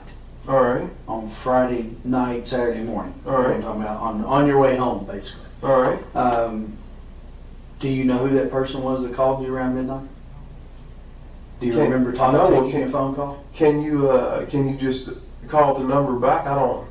I mean, I could. I could. What's I the phone number? Yeah, look at my there. phone, but I don't remember. You don't that. remember getting a phone call on the way home? Mm-hmm. Would it be unusual for you to get a phone call at midnight? I mean, it is for me, and I work for the sheriff's office. I get calls quite regularly. Some of the people that do the tile for me, I wouldn't put it past them to call me at any time. They lay brick through the day, and then they're tiling my houses at night. The Thomases I wrote on there, Derek and his brother Tyler Thomas, they'll call me at any time. And I've got even if it's just one day, I don't pay them people by the job. They got to get paid by the hour, and then when they get done with it, I pay them. Right. That's just what we've agreed on. But yeah, those folks there call me any hour. It was a pretty short phone conversation is the only reason I asked Mm-hmm. it. Kind of unusual to get a 13-second phone conversation at midnight. You know, it is for me. It may not be for you. But, all right. Well, just check it out. Yeah, check it out in detail. That's right. So Brooks is saying, well, just check it out, right? And to me, this is a suggestion that whoever called him used a burner phone. And he knows that even if they check it out, they're not going to find out who actually made that call, because what is a 13-second call at midnight when you're driving away from the farm that you were just at for like 5 hours when your girlfriend goes missing? What kind of call would you be getting? Yeah, no, it's not. I mean, you could get a call at midnight, but considering the other circumstances around it, I will say it's tough for me right now because I have a pretty good idea of who called, which we haven't talked about yet. But it's definitely something you want to make note of, right? As an investigator, you're absolutely going to ask them about it, because you could look at it as, if this is your co-conspirator, this is them calling you to tell you things are taken care of. Yeah, exactly. Right. That's the kind of like that's a quick call. Like it's that's done. The presumption. Yeah. You know, like, it's done. hey, Hang well, up. it's all set. Yeah, it's all set. Exactly. Okay. Thanks. Yeah. I mean, what other conversation, what was important enough for anybody else to call him at midnight that all they needed was 13 seconds to relay their message? Well, that's the problem too, right? Because he says it could be like my tile guy or whatever. Just time out 13 seconds. Even if they're like, hey, tile job's done. We're going to go back tomorrow morning. We're going to let the thin You're done. set 13 set seconds tonight. is gone already. We're going to put the grout on. Okay, I'm already past 13 seconds. Yeah. So the tile guy calls and says, tile done, hangs up. Yeah. Come on. Well, it's a little longer than that. Wow, You could have sent a text at that time, and you probably would, knowing the person you're calling has like a 2-year-old and that they get up at 6 a.m. You'd probably just send a text, right? Right. Yeah. And this is also something where he says, and I always talk about this, like when people say something, even though it might seem insignificant, once they say it on record, you can go back and corroborate that or discredit it. And this is an opportunity where it's not the smoking gun, but you can go. He said in this thing in passing, and he probably didn't even. He just said it, just splurted it out where he's like, oh, this happens all the time. You get like a tile guy who will call late night. Mm-hmm. You know what I'm doing as the investigator, just so that can't be used as a potential defense. Seeing I'm how going many and looking calls at he his gets phone late records. night. Yeah. How many times has he gotten a call past midnight? Yeah. And how many times has he answered that call past midnight? He's somebody who says he goes to bed early. He's got to get up early. So I'd go back and I'd probably check his records for the last year and see how many times in the last year he's gotten a call after midnight and answered it. And has there ever been a case where he's gotten a similar call? And that is something that may be insignificant and may be something, but when you write that in your report, you're going to say, on this date, he said that it could have been a tile guy and that this happens time to time. It should be noted that I went back and looked at his phone records over the last year, and during that time, I found no other calls after midnight, especially no other calls after midnight where he answered that phone call, and it was for that short of a duration. Now, you're not really saying anything. You're just putting out the facts, building. and people can take what they want out of that. Yeah, it's But building now it. that's something that he said in passing, thinking it might not be a big deal. And what you're able to do is, like I said, corroborate or discredit it, but also show how truthful he's being, which could play into a bigger role later.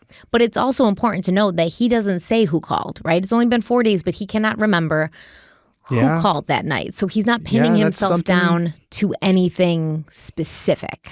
Right. He's not saying it was the tile guy. It could have been the tile guy, and he does Could have this been a the tile lot. guy. Because so even if he gets calls at midnight like that, it's so abundant, it's so often he can't even remember who it was. Which that again could be used against him. That could be something that Detective Jon Snow can go and check. Yep, and with his Excalibur sword. Jon Snow didn't use an Excalibur. What did he have with sword? I love Game of Thrones, so I'm not hating, but he's not Jon Snow. That's my point I'm trying to make. I'm offended. For sure, I'm but offended. we can pretend. I'm offended. We can pretend. You're as offended as I was when you called the Houcks the Duttons. Yeah, there you go. Fair. Touche. So Detective Jon Snow also asked about a phone call that Brooks received early Saturday morning before 7 a.m. from a man named Danny Singleton. And this guy worked for Brooks. We're going to talk about him later.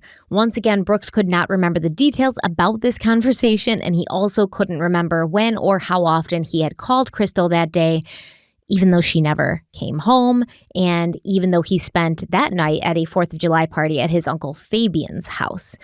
And when Brooks is asked, like, well, how often did you call Crystal? And he's like, well, I can't remember. You guys should look and see. And he's like, but I've found when this happens in the past that me like blowing up her phone is not effective anyways. It just like pushes her away. It's better to just give her space when she does this. And he's not stupid. That's why I said, like, he's not stupid, because sometimes that is the best thing to do. And he could use that to say, well, she does this all the time and I'm not worried anymore. And I just give her space. And, if you love something, let it go. And if it comes back to you, it's yours. And if it doesn't, it never was, kind of thing. Detective Jon Snow asked Brooks if he was sure that Eli was with himself and Crystal on the evening of the 3rd, because Crystal had told her estranged husband, Keith, that she'd gotten a babysitter that night so that she and Brooks could have a kid-free evening. And she also sent a text to a friend and basically said, oh, we have no kids tonight. We're just going to, it's been a long time since we haven't had kids.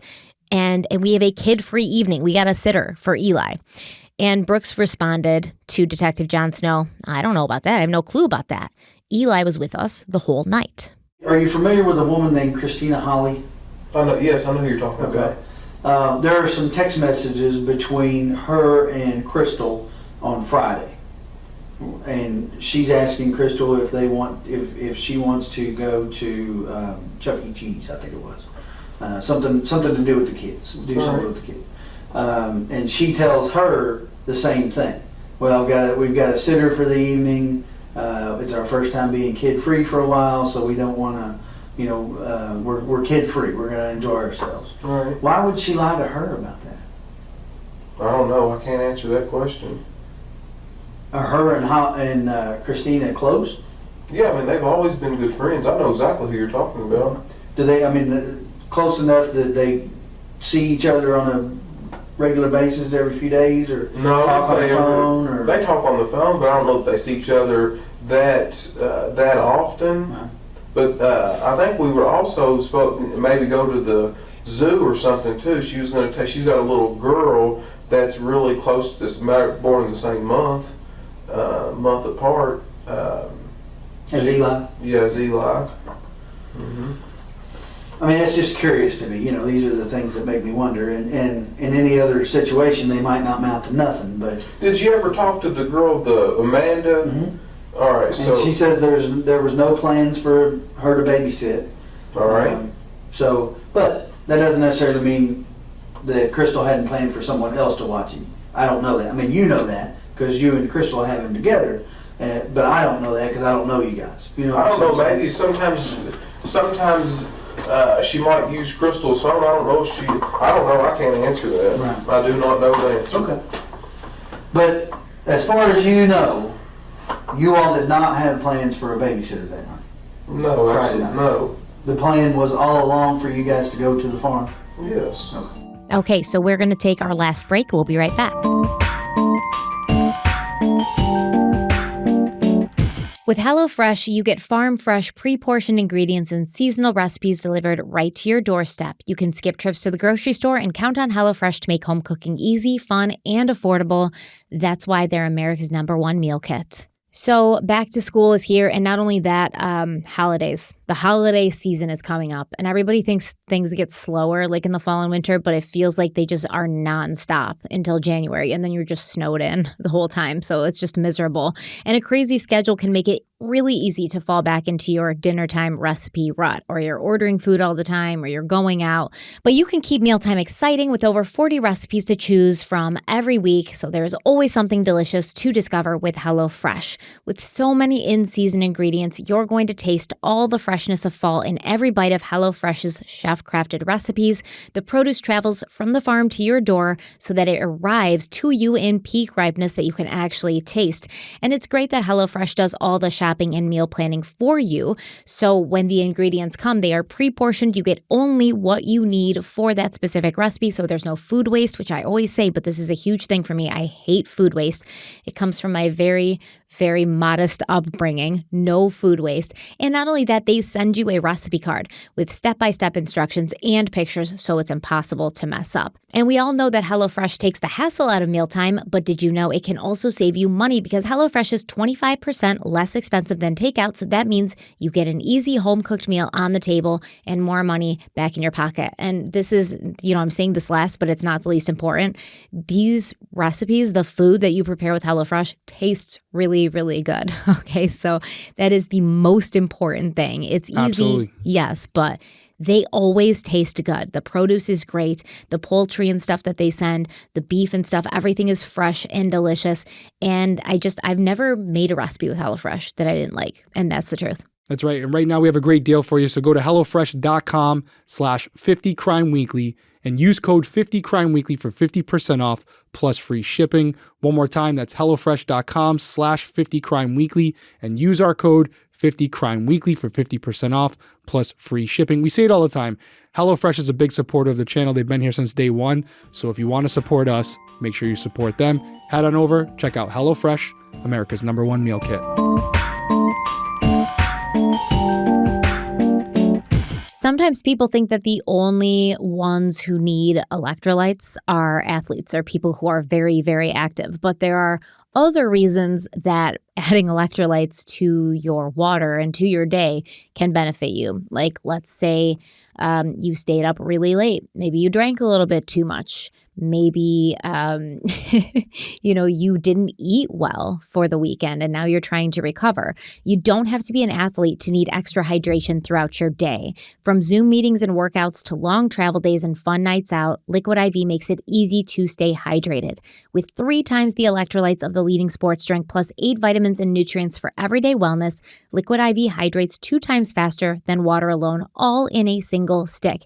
And now their hydration multiplier comes in 3 delicious sugar-free flavors: white peach, green grape, and lemon lime. A proprietary zero sugar hydration solution with no artificial sweeteners. And I'm so happy that they came out with sugar-free flavors, because I was really loving the Concord grape that Liquid IV has, but it's not sugar-free, and I would sometimes drink a little too much of it during the day, and I'd be like, oh, I really probably had too much sugar, more sugar than I wanted today. But when I tell you, the white peach sugar-free is so good.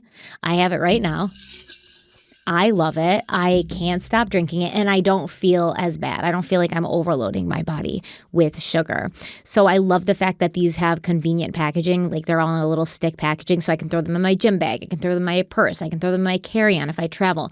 I never have to be without that hydration, and honestly, I don't like the taste of plain water anyways, so I love having it with me. It adds a little flavor, and it's delicious.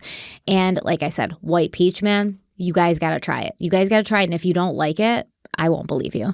So 1 stick of Liquid IV in 16 ounces of water hydrates better than water alone. They are non-GMO and free from gluten, dairy, and soy. Liquid IV is awesome. Derek's going to tell you how you can check them out for yourself. That's right. I love Liquid IV as well. I take it on my trips when I travel. I can throw the sticks in my backpack. Really convenient. They taste great. So grab your Liquid IV hydration multiplier, sugar-free in bulk, nationwide at Costco, or you can get 20% off when you go to liquidiv.com and use our code CrimeWeekly at checkout. That's 20% off anything you order when you shop Better Hydration today using promo code CrimeWeekly at liquidiv.com.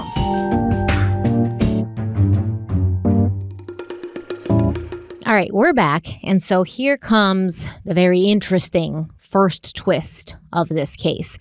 Towards the end of the interview with Detective John Snow, Brooks's cell phone rings and he answers it.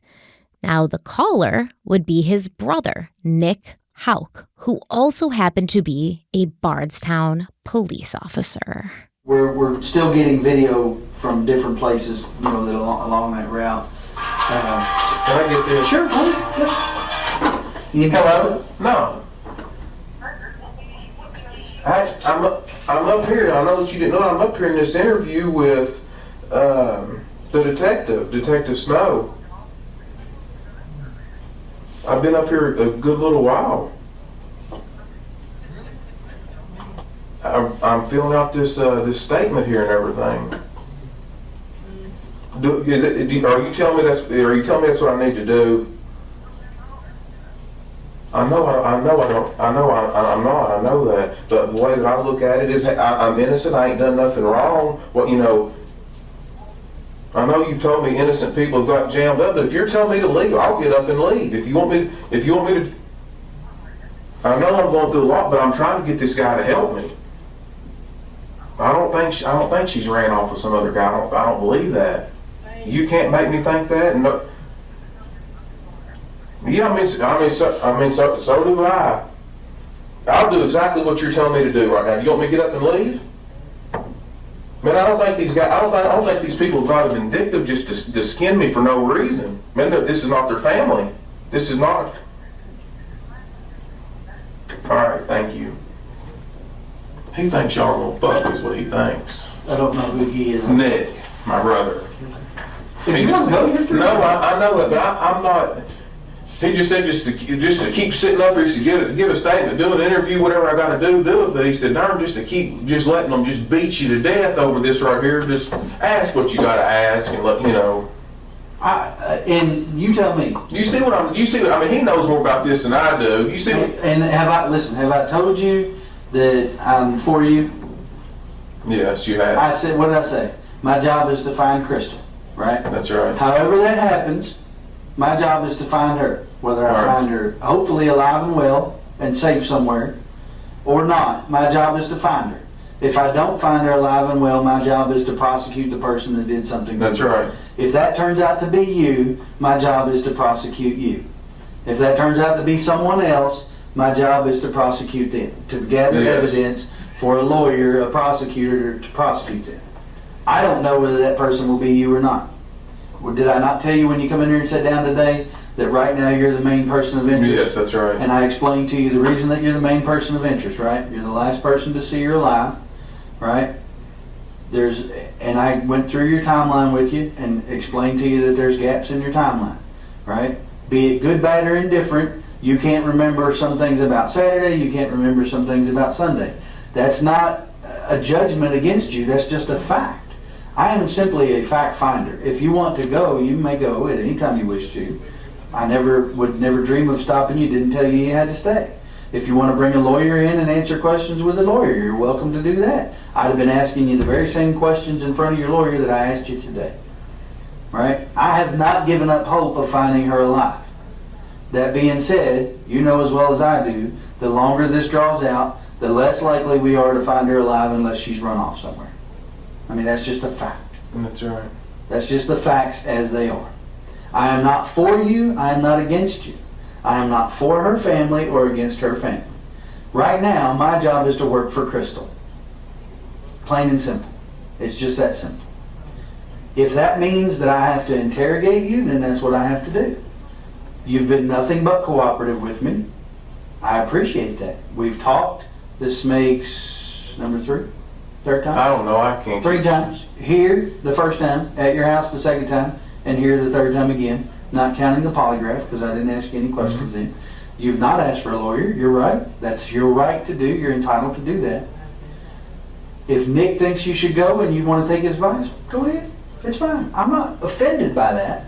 I don't really have any more questions with you. I was just going to tell you where we go next. All right, yeah, well, wrap it up and you tell me what we're doing next, and if it's over, it's maybe false alarm. So, yeah. So, yes, this is an interesting thing to happen because Nick, who's a Bardstown police officer, not part of the sheriff's office, but still part of local law enforcement, an entity that's supposed to be cooperative with the sheriff's office, is basically calling his brother Brooks, and you can hear his voice, right? And he seems agitated, and he's like, what are they doing? What are they asking you? And then Brooks gets off the phone. He's like, he thinks I should, he thinks you guys are trying to trip me up, stuff like this. It seems a little rehearsed. When he's on the phone, it seems rehearsed. He's like, no, she didn't leave me for anybody else, and you can't convince me that she did, and nobody can convince me that she did. It seems like maybe this is something they planned. Like when you're a woman sometimes and you go out on a first date and you tell your friend, like, okay, if I don't text you within an hour, then call me because I need an out from this date. I wonder, and Brooks was texting on his phone at points right before this during the interview. I wonder if he texted his brother and he was like, get me the F out of here, or call me and get me out of here. That'd be pretty stupid because I'm sure they're tracking his phone records. But yeah, or maybe they had a code or something, like he texted him pineapple, something. But if he texted the brother at all and then he called him, I'd be like, hey, we looked at your phone record. You literally texted him 5 minutes before he called. Yeah, I mean, Nick could have called him and been like, are you still at the police station? And Brooks could have answered yes. And then Nick could have called. But they could have... I think the more... I'll let you finish. They could have arranged that prior to this, I guess. Because Nick would have known Brooks was going in for questioning. And Nick could have been like, listen, like, they're going to try to trip you up. They're going to try to get you to say something. And I don't want you there too long. So let's arrange something so that, there's a code that we know that I can call you and basically make it seem like it's not you that wants to leave, but your police officer brother is giving you advice that you should. Yeah. Well, it's right around, if you look at the clock behind you, it's right around 7:00 in this interview, right, when this is happening. So there could have been something, there's a few different scenarios here. It could have been something where, like you said, just like a girlfriend or even a guy would do sometimes where it's like, hey, check in with me in an hour. And, if I say something on the phone, you say that you have an emergency and you need me to come right away, right? So they could have had, like, don't leave me in there all day. I'm going to go in, but get me out of there. Also could be a scenario where Nick's at home, finds out from his mom or someone or sister that, once again, Brooks is down at the police station talking, and Nick's like, what is he doing? Because Nick may know more than the detective knows right now. And he doesn't want to be implicated. He's gonna get himself in trouble. He's trying to play the good guy. He's gonna trip himself up. He's gonna say too much, and this whole thing's gonna blow up. So I got to get him out of there. And then the final scenario, which you might be, I don't know, actually we talk a lot. You might not be that surprised by this, but I will say this. As a former police officer, if this were my brother and I believed he was innocent, I would still advise him to have a lawyer present. because I know how it goes. So if my brother was innocent for how somehow I knew and he was in a situation and my mom said, yeah, Matt just went down to the police station because he just wants to help, I probably would be like, dude, what are you doing? Like, you're the prime suspect, dude. You're the last person to see her alive. You're the guy. There are people who have gone to prison for crimes they didn't commit. Trust me, it happens. Like, you're not smarter than the police. Get a lawyer there. Make sure everything's on the up and up. Just because you have a lawyer, it doesn't mean you're guilty. And that's what I would advise my brother. The problem that I have with this is the way in which it's done, right? Nick knows this is in the middle of an interrogation. Nick is not his attorney. Now, some may say, who cares? It's his brother. He can do what he wants. But I have an issue with it from that perspective where it's like you're impeding an active investigation as a police officer in a neighboring community. No, in the same community, basically. Well, same community, but they're not in the same police department. It's a different agency. But they're both the local law enforcement of Bardstown. Yeah, but you're a neighboring police department or a neighboring law enforcement agency. You probably work together on multiple investigations. Yes. There's a lot of MOUs probably in place, memorandum of understandings where you do like joint operations together. And you know what's going on right now, and you're impeding that investigation. Whatever you do behind closed doors with your brother and you talk to him about, whatever advice you give him, fine. But this is not a good look. You got to stay impartial. You got to stay objective as an active law enforcement officer within that agency, within that community.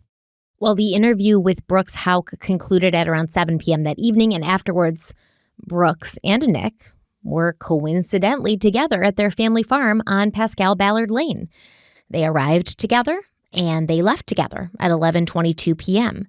Security camera footage showed the two brothers pulling in and exiting one right after the other. And on July 9th, the following day, a lot happened. But the day started with Detective John Snow of the sheriff's office calling Nick Houck and asking him, hey, can you come in for a chat? But Nick flatly refused. He was like, I ain't got shit to tell you. That same day, Nick testified before a grand jury, and his police cruiser was confiscated.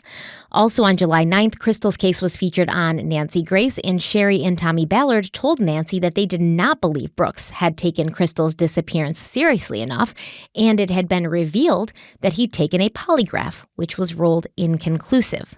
Brooks Houck also spoke to Nancy Grace that day, saying he was 100% innocent. Joining me right now, in addition to her parents, Tom and Sherry Ballard, her boyfriend that she lived with, they're in their 3-bedroom suburban home. Brooks Houck is with us. So, Brooks, you go to bed and she's still playing games on her phone.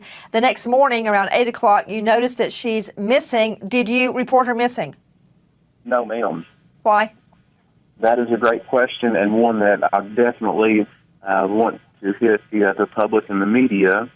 I was not in the least little bit alarmed in any way, shape, or form.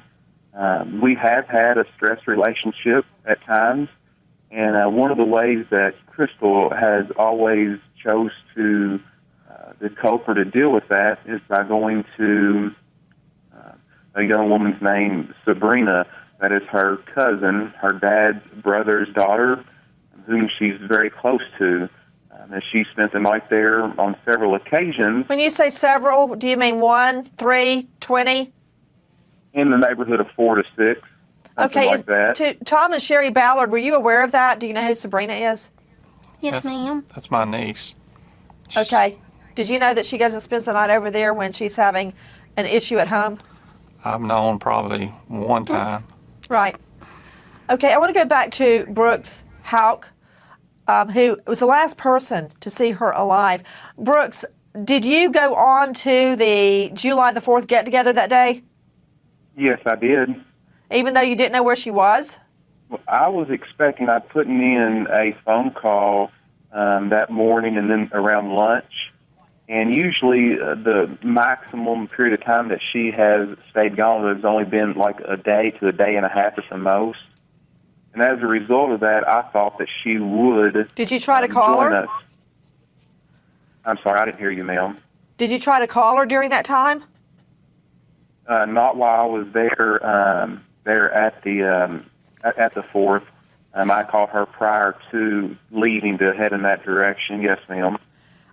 Some people have accused you of not being involved enough in the search efforts. What's your response? That is a great question, and one I certainly appreciate you asking me. And that is, all of my efforts in searching for her have been done behind the scenes with the Nelson County Sheriff's Office. Like what? Detective Snow, who's leading the investigation, and Jason Allison, who's a deputy there assisting him, along with the Kentucky State Police Agency, post number 12. So Well, my question was what you had been doing with them, but let me ask you this. I know that you agreed to take a polygraph. Did you pass? They, because of the way that the lines or whatever were on the thing, they determined it to be what's called inconclusive. I'm not exactly sure what that means, but they did tell me it does mean that I wasn't lying, or I didn't pass it, or I didn't fail it. They just ruled it inconclusive, and that's exactly the way that it stands. I've been 100% completely honest with everyone. I've been 100% cooperative in everything that has been asked of me. I've not asked for any kind of legal advice or assistance or an attorney of any nature.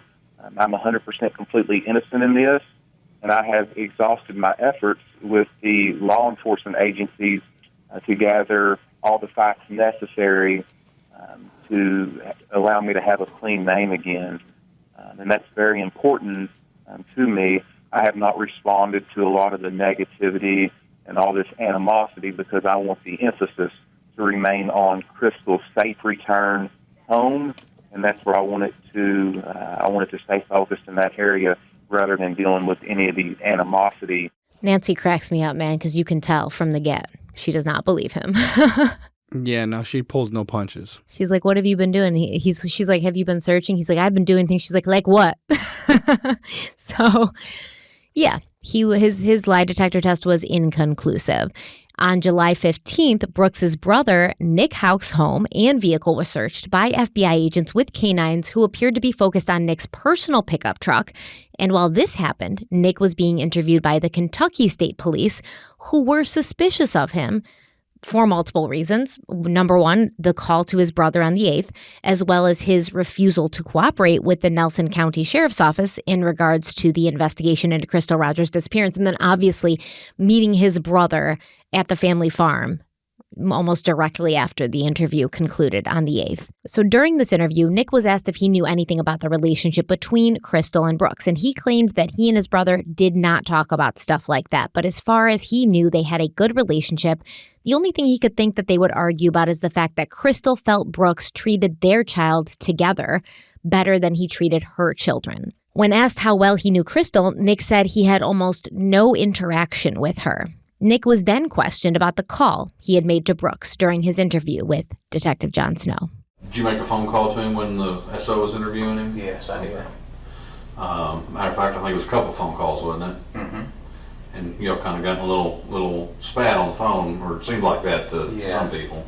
Yeah. What did you call Well, it? just basically, Brooks is a really cooperative guy, and obviously at this point you want to be cooperative, but you also want to protect yourself. And I think at a time like this right here, obviously you wouldn't be thinking exactly straight. Mm-hmm. So I just wanted to make sure that he was kind of, protecting himself while that he cooperated with law enforcement. And so I didn't want him to, it's just easy to get things confused and stuff, and, so. Well, you said yourself he's a cooperative guy and you trust him, and to know that he's not involved in this, then what reservations would you have about him talking? Well, for one, the guy that's interviewing him has openly admitted that he lies in court. Okay. So, that kind of bothered me a little bit that John was doing it, but, that's just the way it is, But he knows what we can't pick and choose what calls we get. Most definitely.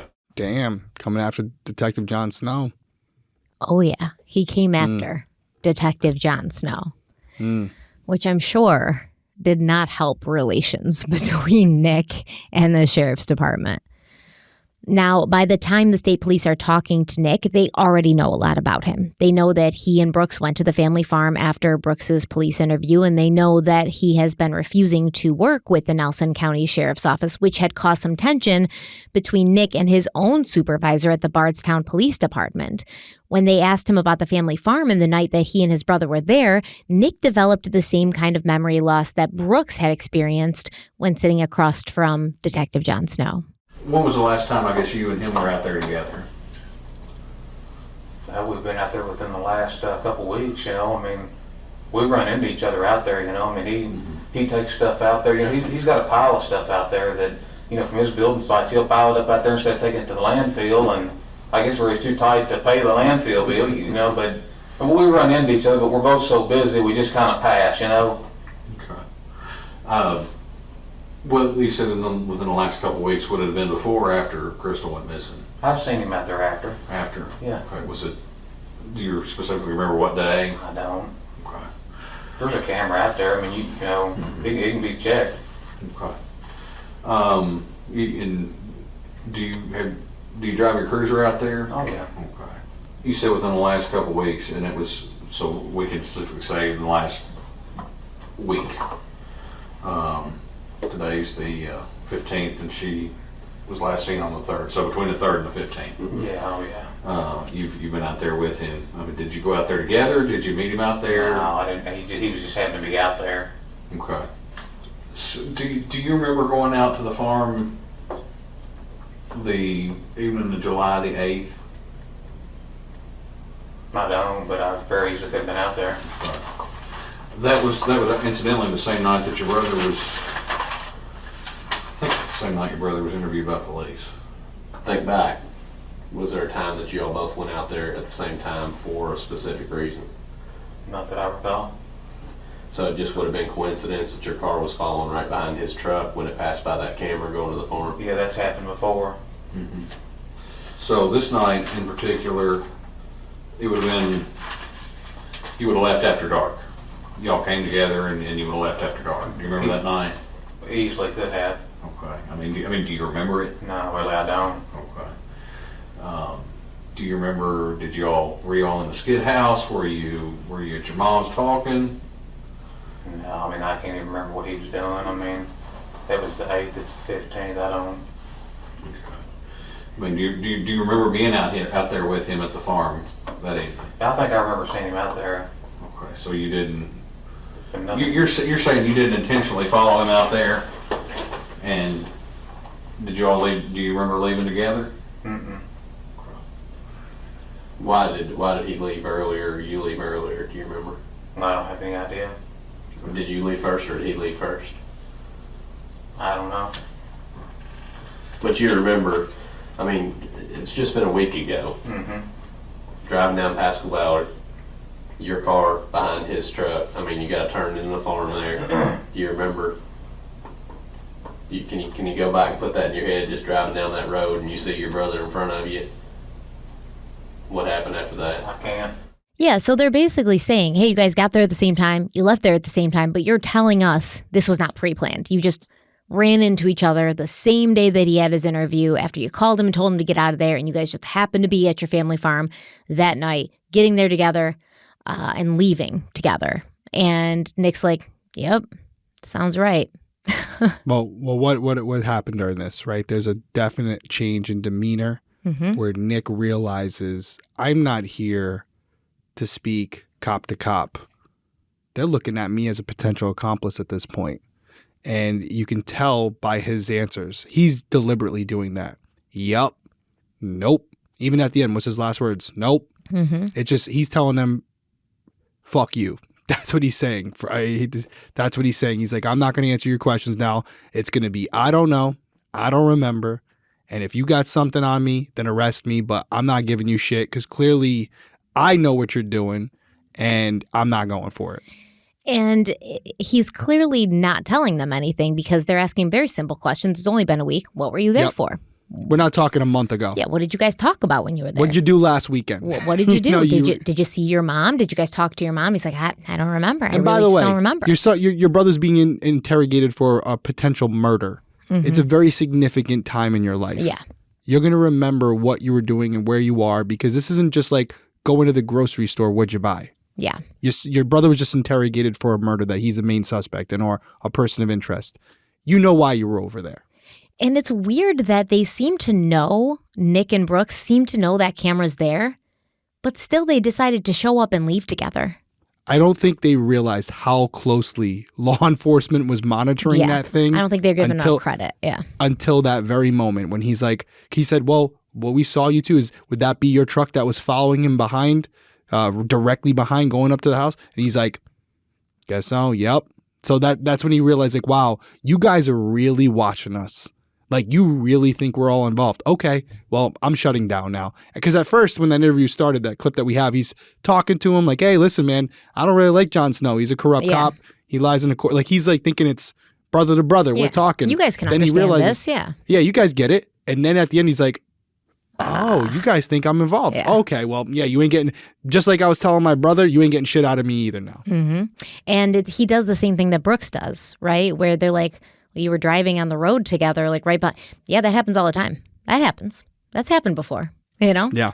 But even Brooks at least was acting a little bit. At this point, at the end of the interview, being a cop, he's just shutting down. Nope, not saying anything. I'm not going to walk out on you. I'm not going to give you that. But I don't remember anything. I don't even remember my own birthday. I honestly don't think he can even help it, honestly. Yeah, like, no, he's an asshole at this point. Yeah. So the state police officers also asked Nick about potential blood in the trunk of his police cruiser, right? They're asking about it, and they're like, oh, well, what would you have in your police cruiser? And would there be blood in your police cruiser? Would there be a reason your trunk of your police cruiser would be lighting up like Chernobyl? And Nick's like, no, there should be absolutely no reason why there would be blood in my car.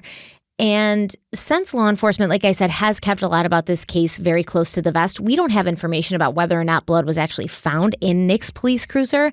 But this could likely have been an interrogation technique because honestly, Nick seems to be genuinely like surprised that they're suggesting bloods in his police cruiser. And he's like, absolutely not. There would be no blood in there. And I genuinely don't think that they found blood in the police cruiser because, like I said, when the cops searched his house and his truck, the dogs that they brought with them seemed to really be interested in Nick's pickup truck. So if any vehicle was used to transport Crystal's body, allegedly, if that's what happened, I don't think he would have used his police cruiser.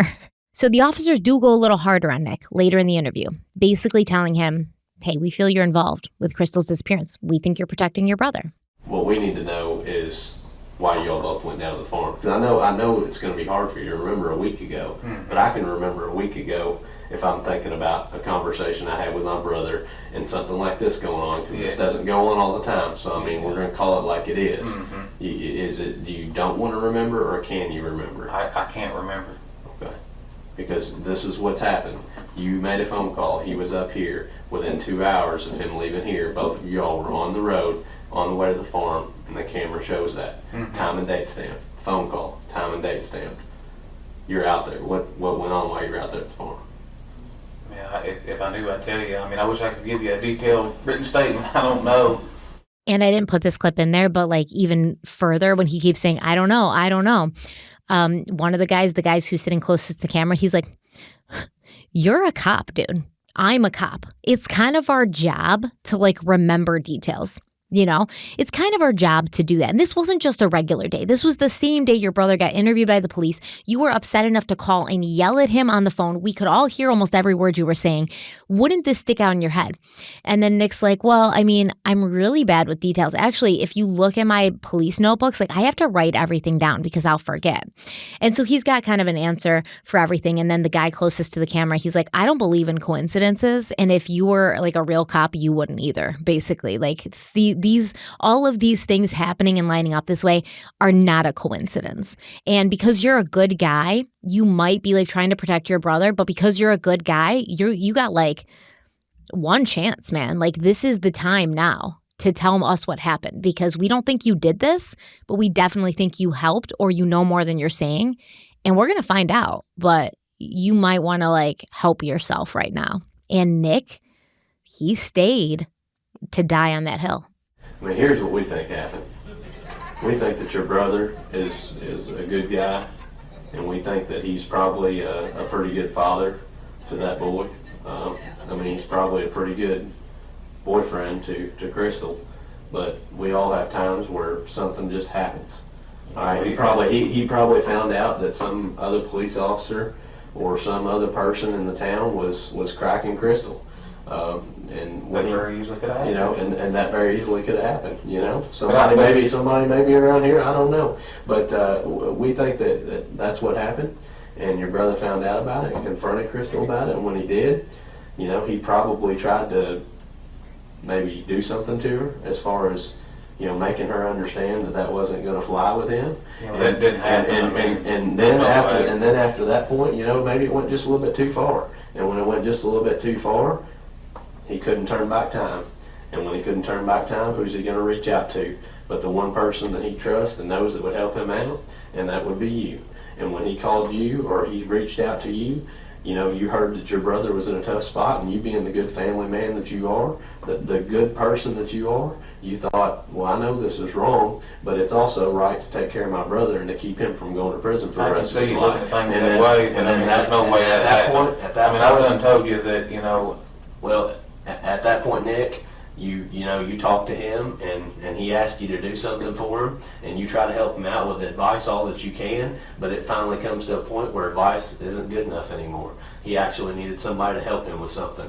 And at that point, Nick, that's when you had to actually do something that you're ashamed of and that you're not proud of, and you blocked it from your memory because you are ashamed of that. And because you're a good person, you actually have feelings, you block that out in your head. And when you block that out in your head, that's why you're having a problem remembering this stuff. But I know, you know, and Detective Vaughn here knows that something like that happened. And that's exactly what we think happened in this situation. And Nick, this is the time and the place. This is your one chance. Now, Nick, if we find out that this stuff comes back in your trunk, or if we find a body, if a hunter finds that body pretty soon, assuming, you know, that they do, it's going to be a different game. It's going to be a different ball game at that point, okay? Well, this right now is the first inning. You know, once we find that out, that's closer to the ninth. We've got less time to make up ground and change what's on the scoreboard, because the scoreboard's going to be the same as it would be in the ninth inning, as it would be in the top or the bottom. It's not going to be what it was in the first.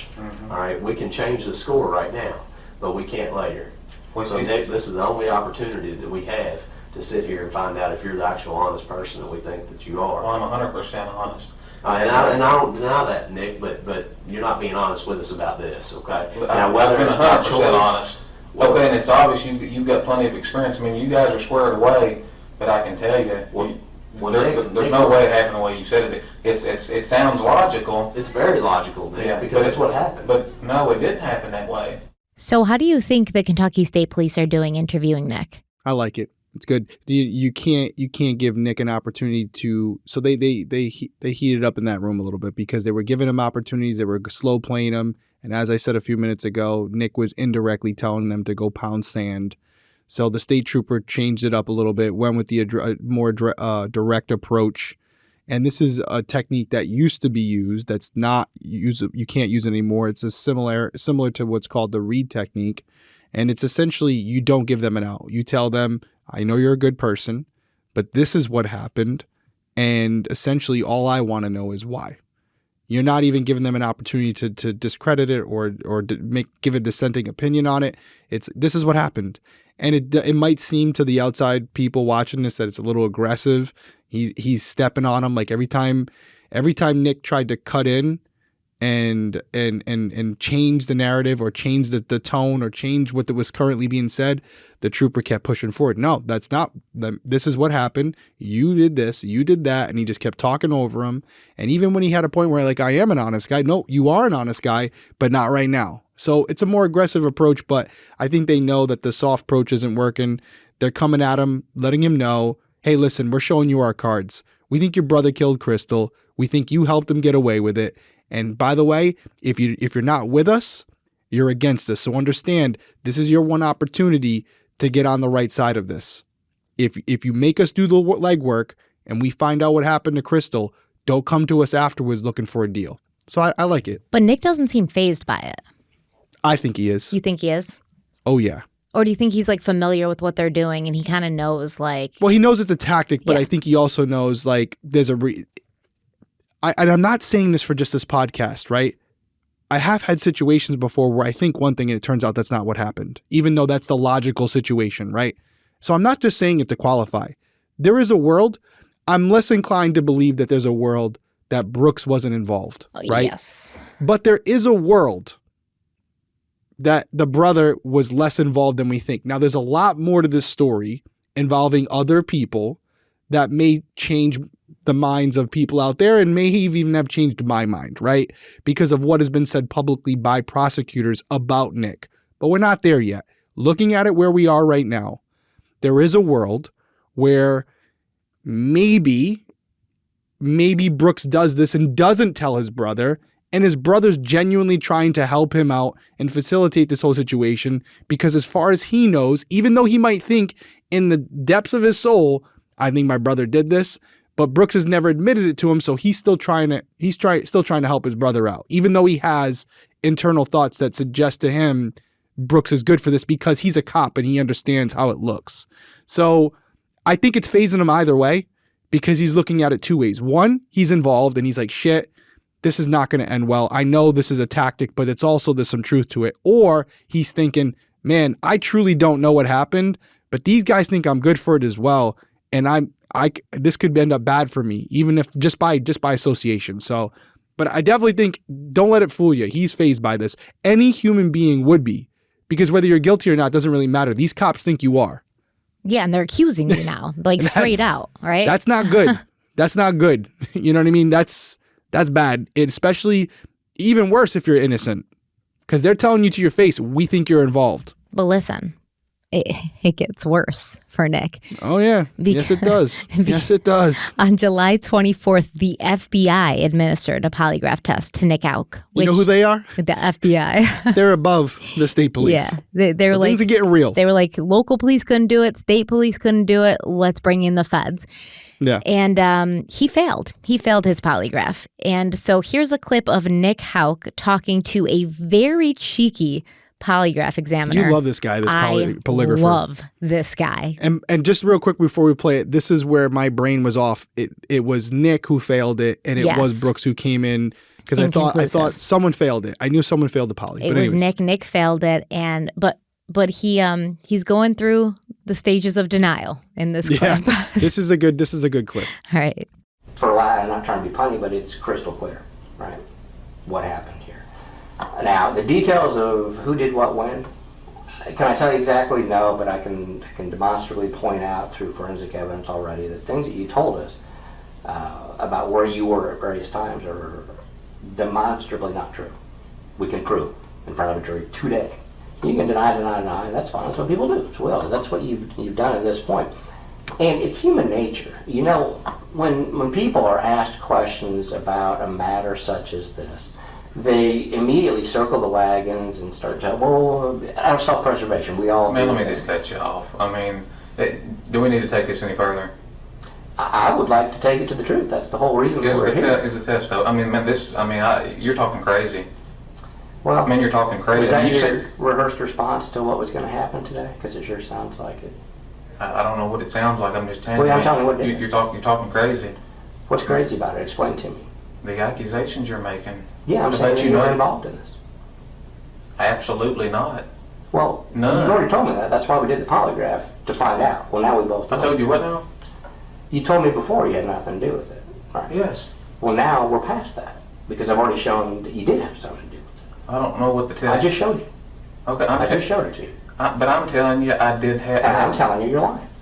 I mean, I can't make it any... I'm not trying to hurt your feelings, but I'm just telling you the truth. That's what I'm doing to you. I'm telling you the truth. No, you're not. We're past that. I've already shown you.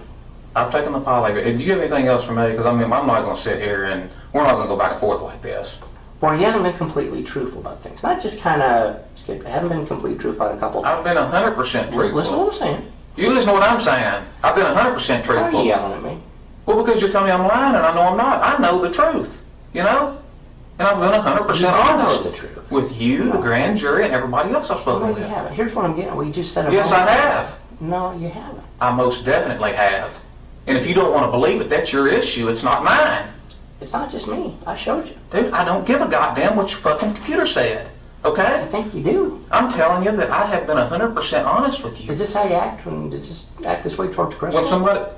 Is this how I act toward Crystal? Yeah. I act toward people that accuse me of lying when I'm not lying. Did she accuse you of lying? No, I didn't know Crystal. Then why are you getting so angry? You would love this guy. I'm dying because he's like, I don't care what your goddamn machine says. He goes, I think you do. All like calm and stuff. Yeah. And it was funny because at the end, which I didn't really notice until, because I've seen this clip a million times, but he says, I didn't know Crystal, which is a weird thing to say about the girlfriend of your brother who they have the mother of your nephew. Yeah, an almost 3-year-old child together. So she's at least been around you for 3 years. What do you mean you didn't know Crystal? You didn't know Crystal? Awkward. But he's pissed, right? And I mean, to be fair, me in his position, I'd be pissed at this dude too, because I feel like I've had conversations like this before. Yeah, you better not be defending this polygrapher because you're the biggest proponent of like lie detectors are not good. They're not great. No, so you should, of all people, should be like, maybe Nick's telling the truth. I'm not defending him. He's hilarious. But you are saying that Nick might be telling the truth here, right? No, I don't think Nick's telling the truth. But is it possible the polygraph machine could be wrong? Yes, but I don't think Nick's telling the truth. Okay. But I think it's hilarious because it's an interrogation tactic, and that's what they're doing. He's trying to piss this dude off. Yeah. And he did it very easily and very quickly. Yeah. But Nick at points is like, are you not listening? What is going on? Like he goes from being like super confused to getting like slightly frustrated to just all out like. Yeah, he just wants to smack the guy, but real he knows pissed. he can't. Yeah. Yeah. I think you do. It cracked me up. So he fails his polygraph. He's mad. And he's going to get more mad because a few months later, on September 9th, Bardstown Police Chief Rick McCubbin gave Nick Houck a suspension letter, calling for his eventual termination from the police force. A month later, on October 15th, a hearing was held in the mayor's office to determine if Nick should be fired. And during this hearing, both Detective John Snow and Chief McCubbin were questioned by representatives from the city and by Nick's attorneys. McCubbin said that when he'd heard about what happened with Nick's call to Brooks during his police interview and then Nick's refusal to cooperate with the sheriff's office, he'd called Nick into his office and basically was like, what are you doing, man? Like, work with them. He said he gave him basically a direct order to help with the investigation and talk to Detective John Snow. But Nick again refused, saying he had nothing that could help with the detectives and that it wasn't his place to even do so. McCubbin said, quote, we have to let that agency determine that because we don't know what they have and what they don't have, end quote. Basically saying, like, this is not our investigation. And even though we're all law enforcement, we all work in the same area, the sheriff's office isn't telling us what evidence they have, what they've collected during their investigation. So if they need to talk to you and they feel that it's relevant to talk to you, that's not your decision whether or not they need to. The chief also said that police officers have an oath and a duty to cooperate, and he felt that Nick had an ultimate disregard for the NCSO investigation, stating, quote, it was almost as if they had to beg a police officer to cooperate. That's not acceptable, end quote.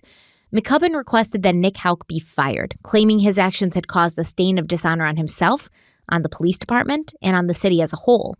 And he said, quote, Nick just does not need to be a police officer. He's violated everything we stand for in law enforcement, end quote. The mayor, John Royalty, agreed, and Nick was fired the following day, with Royalty stating that Nick had displayed a troubling tendency when he claimed he couldn't remember details about questions he was being asked. On October 16th, Sheriff Ed Mattingly announced publicly for the first time that Brooks Houck was a suspect in Crystal's disappearance, and his department believed that she was no longer alive. And although the search for Crystal would go on and multiple searches would be done on the Houck family farm, no progress was made in the investigation and no one was arrested or charged. But that would change in December of 2015. There you are. And there's still a lot more to go. Yeah, a lot. We're just scratching the surface. And because I already know where this is going, usually I'll give my thoughts on what I'm feeling at this moment. Yeah. We covered a lot. It's a long episode. There's a lot of video and audio in there. So I'm ready to wrap it up. We're going to be off. We're going to get I'd like to call it a week off, a little vacation, but you and I both know that's not a vacation for us. We got a lot of other things that we still have to do. A lot of work But to for do. everybody out there, enjoy your Halloween. Enjoy trick-or-treating with your family and friends. And I highly suggest during our time off, you guys can go on YouTube and watch these interviews with both Brooks and Nick Houck.